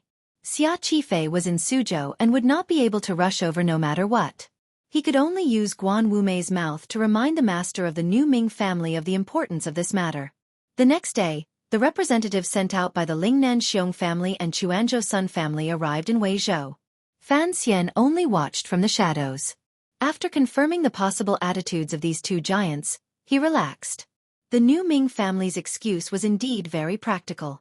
Although there was still no news from the north, the Sun and Xiong families would not believe that Xueqi would lie to them on this matter because there was no benefit to such a lie. When merchants lent money to each other, the key was still to consider the other party's ability to repay. In the eyes of the Sun and Xiong families, even if the northern Qi court began to vigorously attack the Ming family's smuggling to the north because of the Dongyi matter, Sir Fan Jr. was still behind the Ming family. With the endless supply of goods from the palace treasury as a guarantee, it would always be a golden nest. No matter what, it was impossible for them to not be able to repay the money. After confirming that this sum of silver would arrive, Fan Xian secretly had Guan Wumei notify Xueqi to have him invite Yang Jimei to a banquet in Hua Garden. Presumably, the leading salt merchant in Jiangnan had a lot of silver hidden in his manor. It would not be too difficult for Xueqi to borrow silver from him. If Yang Jimei could not raise it by himself, he would mobilize the Jiangnan salt merchants to help. It had to be said that Fan Xian had endured in Jiangnan for 2 or 3 years and had indeed laid down a solid foundation. As long as he did not, on the surface, touch the foundation of the court, he had the ability to gather the power of the Jiangnan business world. This power was truly astonishing. To be able to raise so much silver in such a short time was not something anyone could do. These matters took up an entire day for Fan Xian. At dusk, he left Weizhou and disappeared into the color of blood. From that day onwards, not only did his subordinates in Jiangnan not know where he had gone, even his trusted aides in the Overwatch Council and Qinian unit had completely lost track of him. A young 9th-level ace who had immersed himself in the Overwatch Council for a lifetime purposely put on a disguise and went on the road. He had the ability to avoid everyone's gaze. Just like this, Fan Xian disappeared. After an indeterminable number of days, when the feeling of spring in the heart of the land had reached its peak, a travel-worn figure appeared outside a large call on the border between northern Qi and Dongyi. This place was very remote, but the traffic was not behind because this was a transfer point on an old trade route many years ago. However, it had been abandoned for a long time and had long disappeared from the map. It had also disappeared from many people's hearts. Looking from the outside of the mountain, the place was quiet. Occasionally, there was the sound of dogs barking and chickens crying. There were farmers walking along the road. It was already late at night, but the occasional farmer that appeared did not seem to need a light to see the slightly wet and muddy fields beneath his feet. The figure quietly brushed past these farmers and headed into the mountain. The path toward the mountain seemed to twist and turn like a fish intestine winding back and forth. The travel-worn figure walked straight into the mountain. After walking for an indeterminable amount of time, his clothes dripped with dew and his cloth shoes broke dead branches. Finally, he climbed halfway up the mountain. What had been an overgrown mountain village in front of him turned his head and saw the flickering lights and manners all over the mountain. Countless buildings emanating a fresh smell appeared in the mountain valley like a miracle. The figure threw down the bamboo stick in his hand and looked at the lights in the belly of the mountain.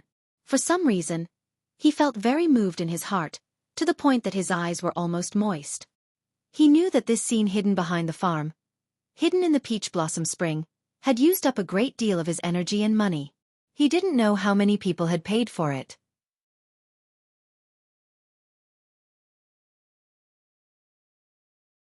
Chapter 666. Busyness, a cold, and a stomachache. These 3 mountains have tormented me for a few days. It is truly tiring. Sigh. In the deep spring of the 10th year of the Qing calendar, Fan Xian came to 10 Family Village for the first time in the secluded mountain village he called Fish Intestines. This mountain village appeared remote and peaceful, deep in the mountains. However, the lights in the night were dazzling. They outshone the multitude of stars in the sky and moved one's heart. There were certainly more than 10 families in 10 Family Village. On the road leading from the main road to the call in the mountains, there were far more than 10 farmers by the fields and springs. Those farmers were not true farmers. They were patrolmen used to block off the inside and outside of the mountains and protect the secrets in the mountains. Fan Xian was able to pass through these lines of defense and easily enter 10 Family Village because of these lines of defense and the particularly meticulous security arrangements. They had all been single-handedly made by him. The defense arrangements that gathered the wisdom of countless officials of the 2nd and 6th Bureau of the Overwatch Council were indeed very powerful. When Fan Xian was making the plans, the officials of the Overwatch Council only knew bits and pieces. They had not thought that these blueprints would become reality on the outskirts of a small mountain village in the northeast of the land. Walking along the small mountain path, he had just passed a pond when he saw the densely packed and picturesque buildings revealing their true appearance under the starlight. Fan Xian's heart jumped.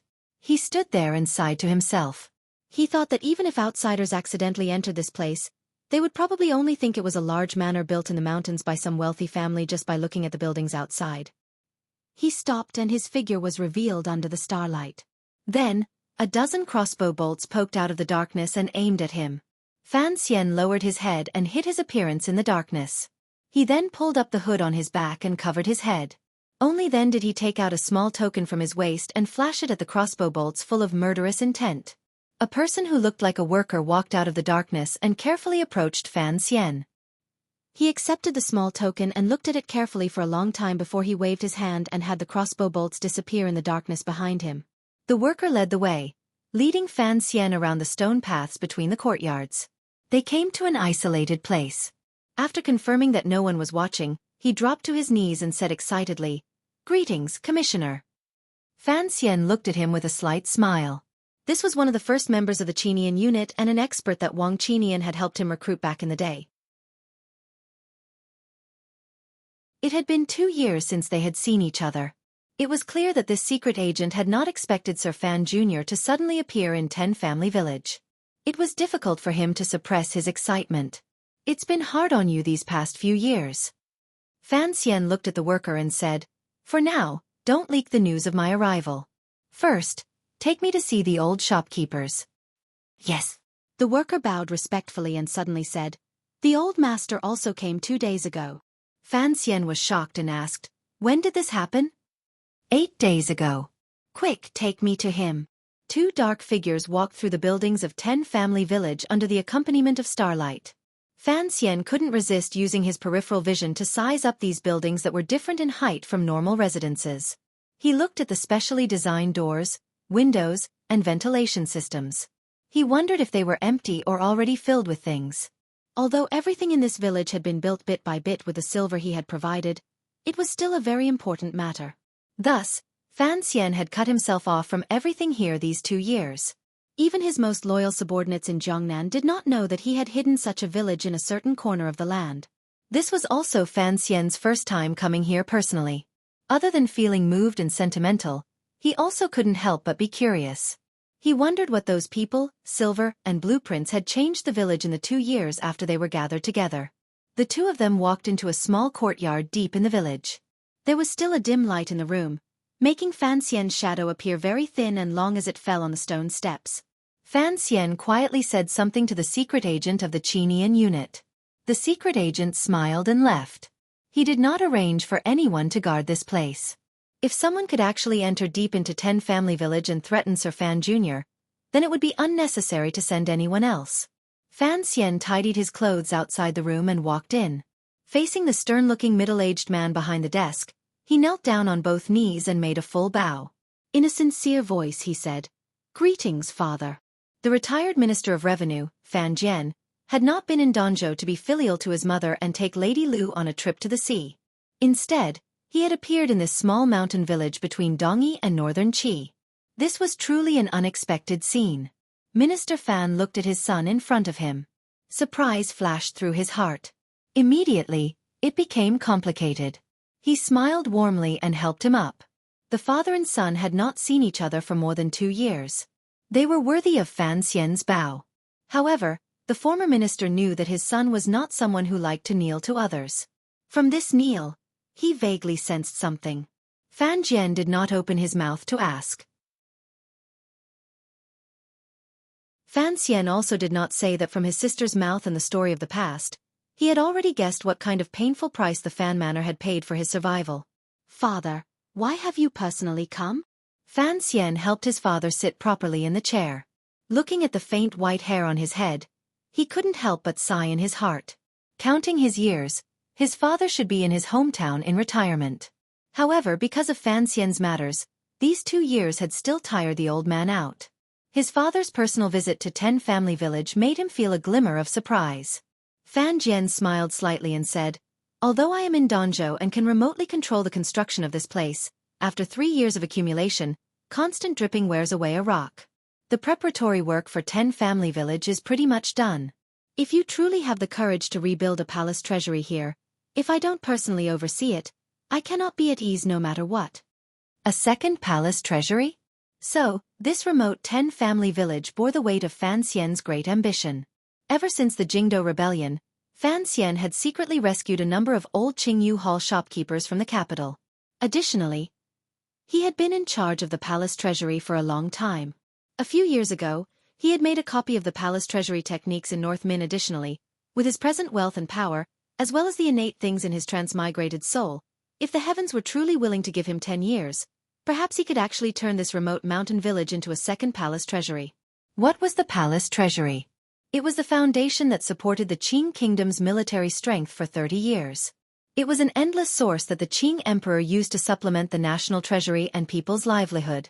It was not an exaggeration to say that the palace treasury was one of the 2 sources of the Qing kingdom's strength. The other was the emperor himself. However, Fan Xian wanted to rebuild a palace treasury outside of the Qing kingdom. Without question, this was the most important decision Fan Xian had made in his life. If this decision truly became a reality many years later, the entire world would change because of this matter. The Qing kingdom would no longer have the natural ability to smile proudly in the world. What exactly did Fan Xian want to do? Presently, the situation in the world was complicated. Furthermore, this matter was a major matter that could shake the foundation of the Qing kingdom. Thus, during these 2 years, Fan Jian and Fan Xian had worked in great secrecy. Progress had been slow.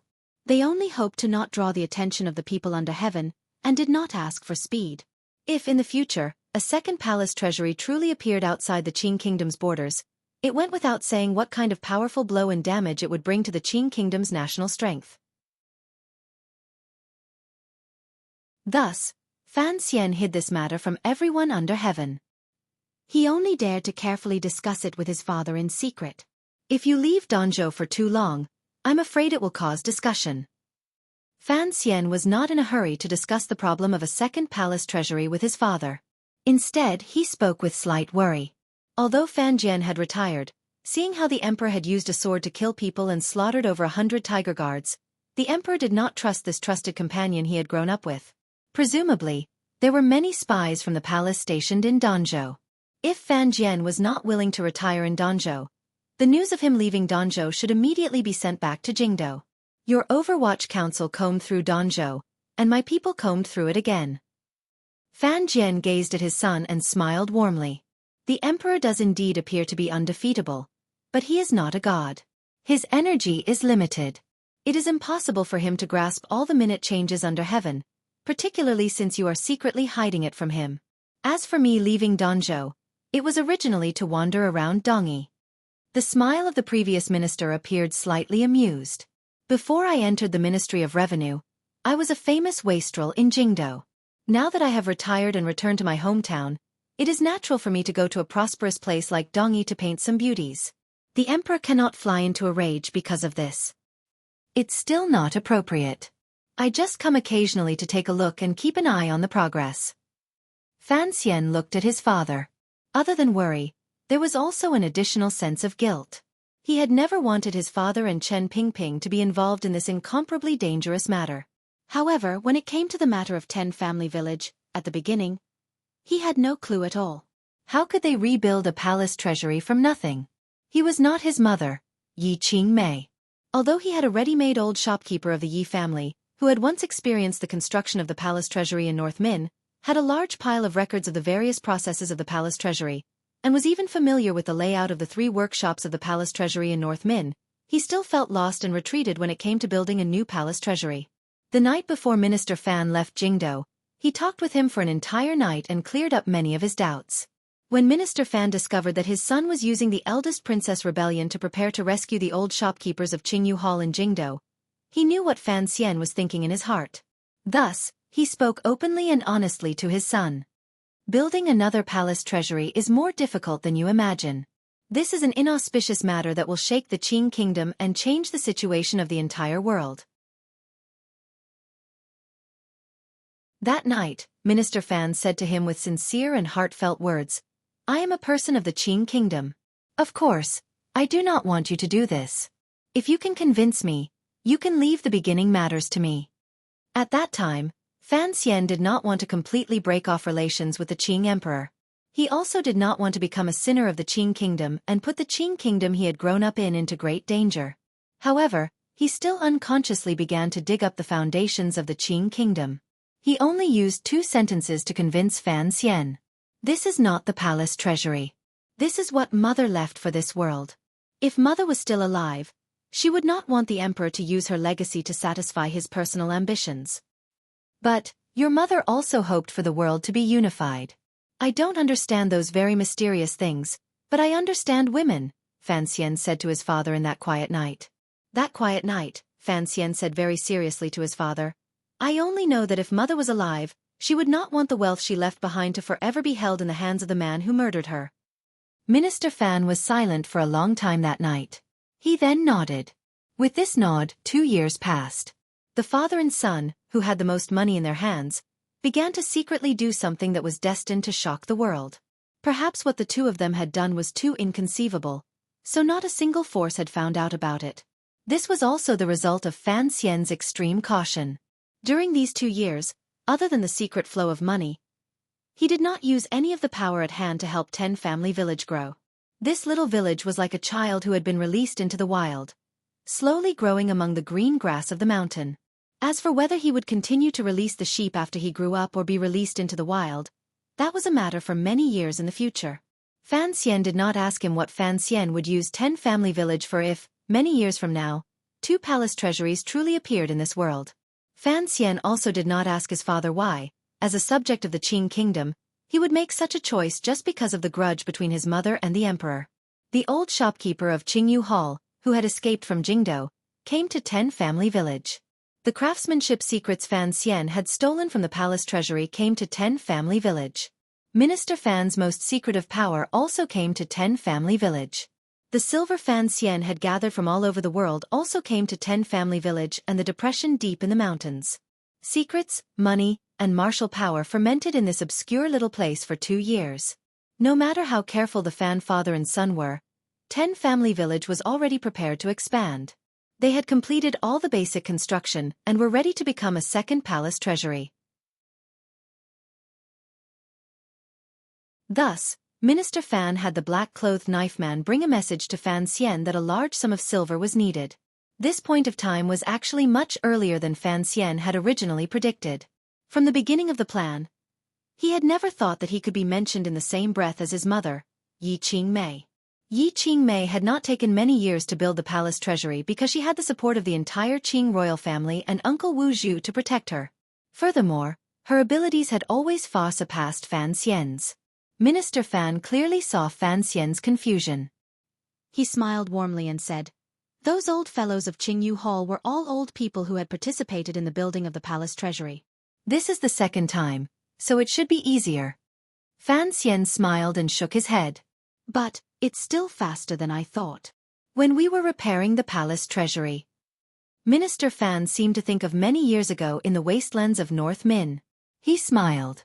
"Your mother was actually impatient and didn't want to deal with these details. Lao Wu was someone who wouldn't open his mouth even once a year.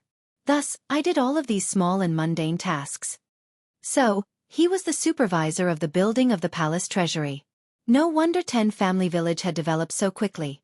Fan Xian looked at his father and involuntarily felt a sense of admiration. He thought to himself that there was indeed a reason why the emperor was so afraid of his father, and was willing to lose 100 tiger guards to wipe clean his father's power in the capital. Furthermore, 10 family villages location is good. You've never been here before, so I didn't have the opportunity to tell you. Minister Fan continued to smile, but the red streaks in his eyes revealed his exhaustion. After all, he was getting on in years. Regardless of whether it was in Danzhou or here, this former Minister of Revenue had single-handedly taken care of such important matters. His mind was exhausted. Fan Xian spread out a large map on the table. It was flat. Fan Xian moved closer and used the dim light to look at the markings on the map. Because of the markings, he easily found the tiny 10 family village in the middle and east of the map. His eyes gradually lit up. The geographical location of 10 family village was indeed as his father had said. It was miraculous. If in the future they could open the road to the southeast and directly reach the shores of the East Sea, it would be easy to reach Dongyi. If 10 family village remained quiet, the people outside would have no idea what was happening inside. If we act immediately, there will be a large amount of supplies entering. It will no longer be like the ants moving around the past 2 years. It will certainly draw the attention of many people. Even if your silver is in your account, don't think twice about whether or not to act. Fan Xian saw the faint excitement in Fan Xian's heart and reminded him with a smile. Fan Xian's smile immediately became bitter. If he truly wanted to turn 10 family village into the palace treasury of North Min, hiring was one reason. Large amounts of supplies entering was another. The simple blast furnace and steel installation could not be hidden from the eyes of an idiot.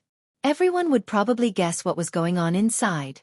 Given the importance of the palace treasury to the Qing kingdom, as long as the court discovered the slightest abnormality, the emperor would not hesitate to send troops to the north and attack Dongyi at all costs, destroying the embryonic form of the new palace treasury in 10 family village. Of course, even if the emperor sends troops to attack, the location of 10 family village is special. It is easy to ask for reinforcements. It will not be easy to attack. Fan Xian's thinking manner was not like that of a Qing official. He was more like a traitor. Coldly he said, 10 family village was originally the Yi family village. Most of your mother's subordinates came from this village. In order to protect the secret of this place, the Yi family village changed its name and became the 10 family village of today. And this village was the first place your mother chose when she built the palace treasury. However, for some other reason, she relocated the location of the palace treasury within the Qing kingdom to North Min, which is very close to Quanzhou. We chose 10 family village anew because we believe in your mother's foresight. Fan Jian looked at Fan Xian calmly and said, other than your mother and Lao Wu, only I knew of this position. It is easy to defend and difficult to attack. More importantly, this is a place that none of the 3 powers in the world can fully devote themselves to. Fan Xian was silent for a long time. He then said, I would rather be careful and slow than let the emperor discover any clues. Your mother is no longer here. Although we have many natural advantages in our hands, It is impossible to build a palace treasury in 10-family village out of thin air without a number of years of effort and the power of a country. Fan Xian closed his eyes slightly. You had the intention to move the palace treasury out of the Qing kingdom to use this as a pretense to threaten the emperor. It was necessary to be cautious at the beginning. Fan Xian was not surprised that his father had so easily seen through his thoughts. In a quiet voice he said, "Even if it is a pretense, it has to be real. Furthermore, who knows what will happen many years later? After all, the emperor is not a god. There will come a day when he will die." Thus, the moment you agreed to move a large amount of silver into 10-family village, I began to have doubts. Fan Xian opened his eyes and sighed heavily. Do you think the emperor will actually act against Chen Pingping? Fan Xian was silent for a moment. He then said, "I don't know." Fan Xian's gaze pressed on him coldly. What if the emperor actually moves? Fan Xian was silent and didn't answer the question. He only thought of the 10-family village that his cloth shoes had stepped on. This village was still very quiet now, but in the future, it would certainly be incomparably dazzling. Regardless of how the internal affairs of the Qing court developed or whether or not there would be a great battle, Fan Xian always maintained one attitude in his heart. The palace treasury was not the palace treasury. It had come from a distant world and should benefit the people of the present. It could not become the logistics department of a vast army. Presumably, Yi Qingmei also thought this way. A certain person had killed her, and her things still had to help him fight for the world. If Yi Qingmei knew of this, her heart would certainly hurt. Fan Xian felt great pity for the mother he had never met. The more he felt pity for her, the more he didn't want her heart to hurt.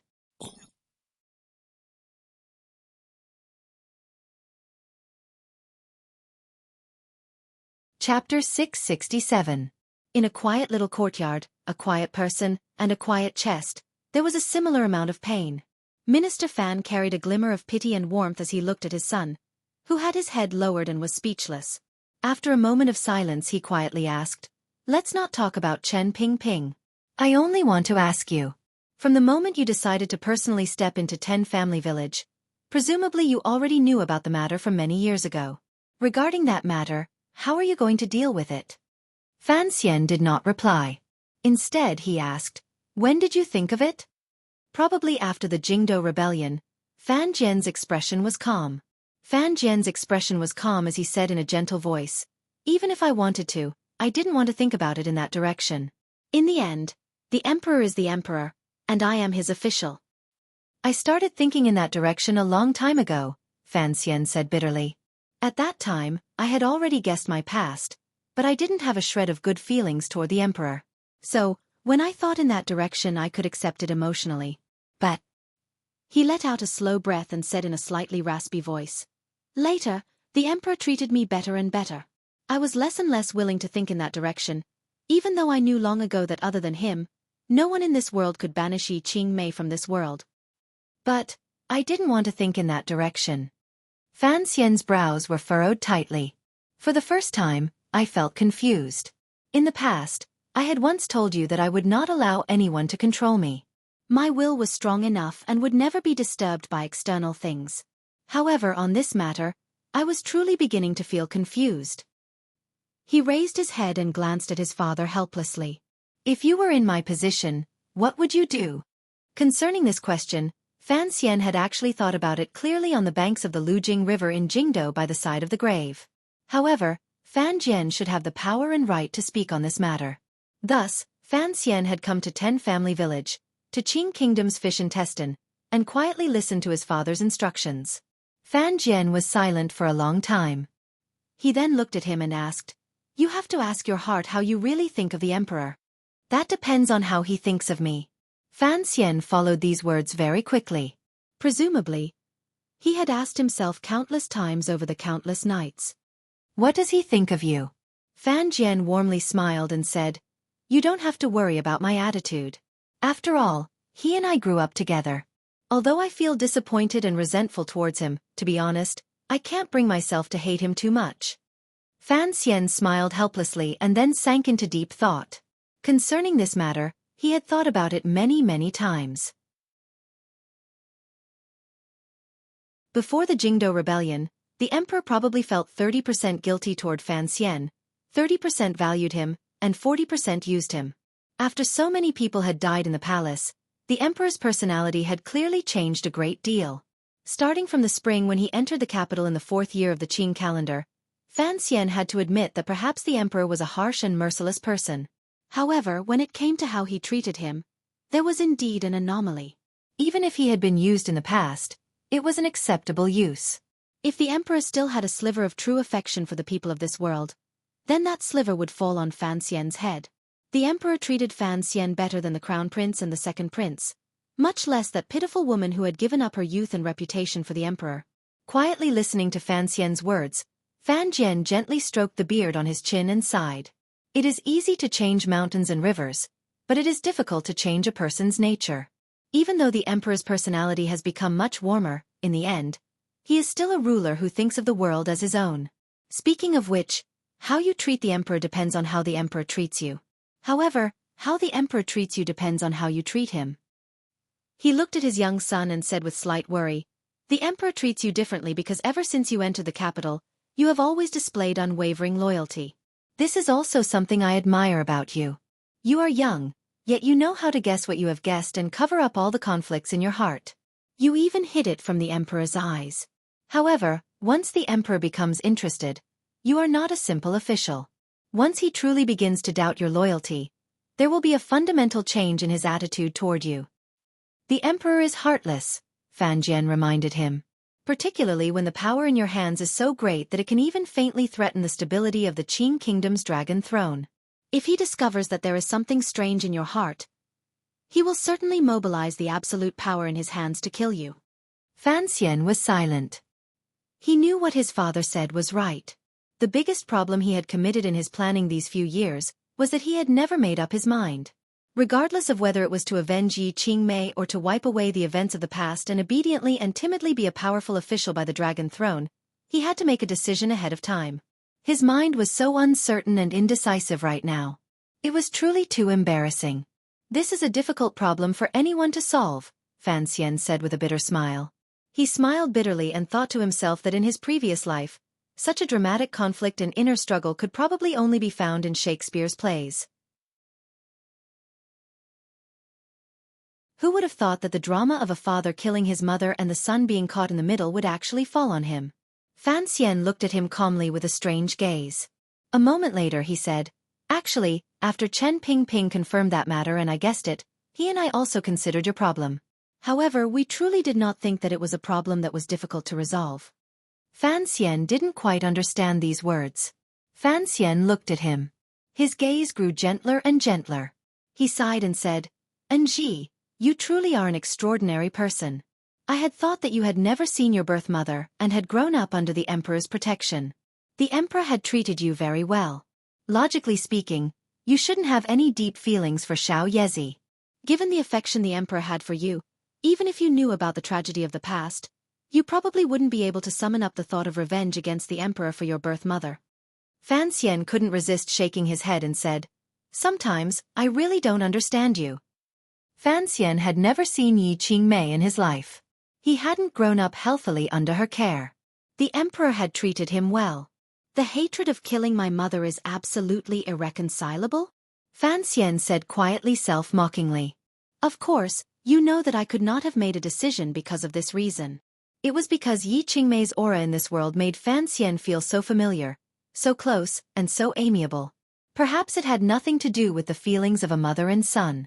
It was just that two connected souls had suddenly gotten closer and closer in this spacious and bustling other world. For Fan Xian, Yi Qingmei was someone who had gone before. Someone who had come and then left. Another version of himself. Not fair. Fan Xian looked at his father. For some reason his heart ached. In an indescribable tone he quietly said, "If we just let it go like this, it would be too unfair to her." Minister Fan was silent for a long time. He then said, "It is indeed unfair." Perhaps it was because of the word unfair that the old cripple in the Overwatch Council had endured silently for 20 years and planned for 20 years. Carefully and miraculously, he had followed the general trend of the world and the court. He had spent countless efforts to drive all of the emperor's people, one by one, to the opposite side of the emperor. It was said that if there were dogs in the world, Ping Ping would chase them. In the end, the old cripple had finally succeeded. Everything that had happened in the 7th year of the Qing calendar had been a point he had calculated and waited for a long time. Under the circumstances at the time, the Qing emperor faced the greatest danger of his life. The wind had risen on Dong Mountain and gathered clouds. However, the emperor had still returned alive from Dong Mountain. The Justice Chen Ping Ping wanted became a flower in the mirror and a shadow in the water. He would not be able to find a second chance. I have to make arrangements for Chen Ping Ping first. Fan Xian had already shaken off his earlier emotions. Looking at his father, he quietly said, "Of the old comrades from back then, some have died, some have rebelled, and some are still struggling. The director is different from you. He has always been dissatisfied. That is why he has endured in Jingdo these 2 years. Now that you have taken the position of director, it looks like the emperor still wants to give us old fellows a way out," Fan Xian said with a warm smile. Fan Jian smiled warmly. As long as nothing unforeseen happens, His Majesty will probably let that old dog leave the capital. Don't worry. A faint worry rose in Fan Xian's heart. He didn't know where this worry came from. He just felt that things wouldn't go so smoothly. In his original plan, after Chen Ping Ping and his father were far away from Jingdo, he would deal with the emperor alone in Jingdo and use the Dongyi matter to delay the emperor's steps for 2 years. He would listen to his words and observe his actions. It could be considered a safe move. Seeing the worry between Fan Xian's brows, Minister Fan furrowed his brows and asked, "Is there any new movement in Jingdo?" "It is still the same as in the past year. The Imperial Censorate checks and balances the Overwatch Council, and He Zongwei is doing very well." Fan Xian shook his head. Recently, other than Sun Jingxiu's side, nothing major has happened in the capital. Minister Fan's expression froze slightly. He asked about the matter of the Jingdo government a while ago. After thinking silently for a long time, he suddenly opened his mouth and said, "This matter is strange." Fan Xian was slightly surprised and looked at his father. He didn't know where to start. The internal strife in the officialdom in Jingdo was clearly on a completely different level compared to the major matter the father and son had discussed earlier. Yet his father took it so seriously. From the Imperial Censorate to the Hall of Governmental Affairs and then you taking over the Overwatch Council, Fan Xian said in a cold voice. Fan Jian said in a cold voice, "This is something we have discussed before. The emperor has arranged for the Qing kingdom behind him. At the moment, Dongyi is still negotiating. The matter of the northern expedition has not even begun to be prepared. The emperor's arrangement this time is clearly too rushed. He wants to help He Zongwei into power to check and balance you, causing these things." Fan Xian shook his head and sighed. Too rushed, too rushed. Fan Xian understood his father's words and also sank into deep thought. It was indeed so. During these 2 years, the emperor seemed to have been too anxious to make future arrangements for the Qing court. His speed had been a bit too rushed. A gust of mountain wind blew in through the open glass window, bringing with it a chill. The light in the study flickered for a while, illuminating the father and son's expressions. After a moment of oppressive silence, Fan Xian lowered his voice and said, "Is there something wrong with the emperor's body?" Fan Xian thought for a long time and then shook his head. "You have more people in the palace than I do, even more than Chen Ping Ping. If you haven't received any news, then it cannot be confirmed. But if the emperor truly has a problem with his body, he would certainly hide it," Fan Xian said with a heavy expression. "If he is sick, he has to go to the Imperial Academy of Medicine for treatment." Fan Xian looked at him and said, "As long as there is a record in the Imperial Academy of Medicine, presumably you have the ability to see it." "No." Fan Xian shook his head. "These 2 years, I have been paying close attention to this area, but there has been no news in the palace. If there is something wrong with the emperor's body and he has not summoned the imperial doctors to treat it, then there is only one reason." Fan Xian sat up straight and slowly said, "The problem with the emperor's body is something he knows very well.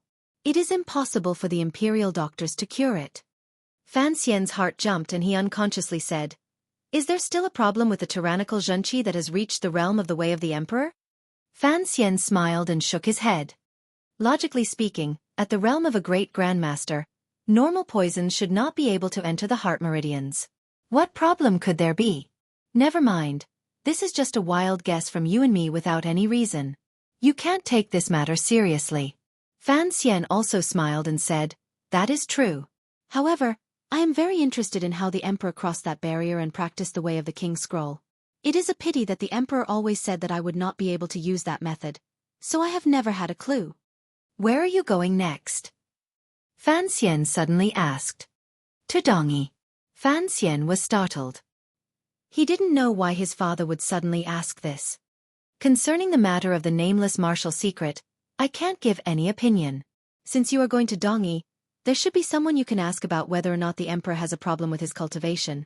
Fan Xian looked at him calmly and said, Siga Jian is about to die. Before he dies, if you can make some progress, you will be able to protect yourself in the future. Fan Xian laughed bitterly. It was difficult to improve one step further. Although Sigu Jian had already taught him everything he knew in Dongyi, what could he do? However, he knew his father was right. Concerning the secret of the nameless martial secret and how the emperor was able to break through the final restrictions of the tyrannical scroll on the human body, Sigu Jian was, without question, his last teacher.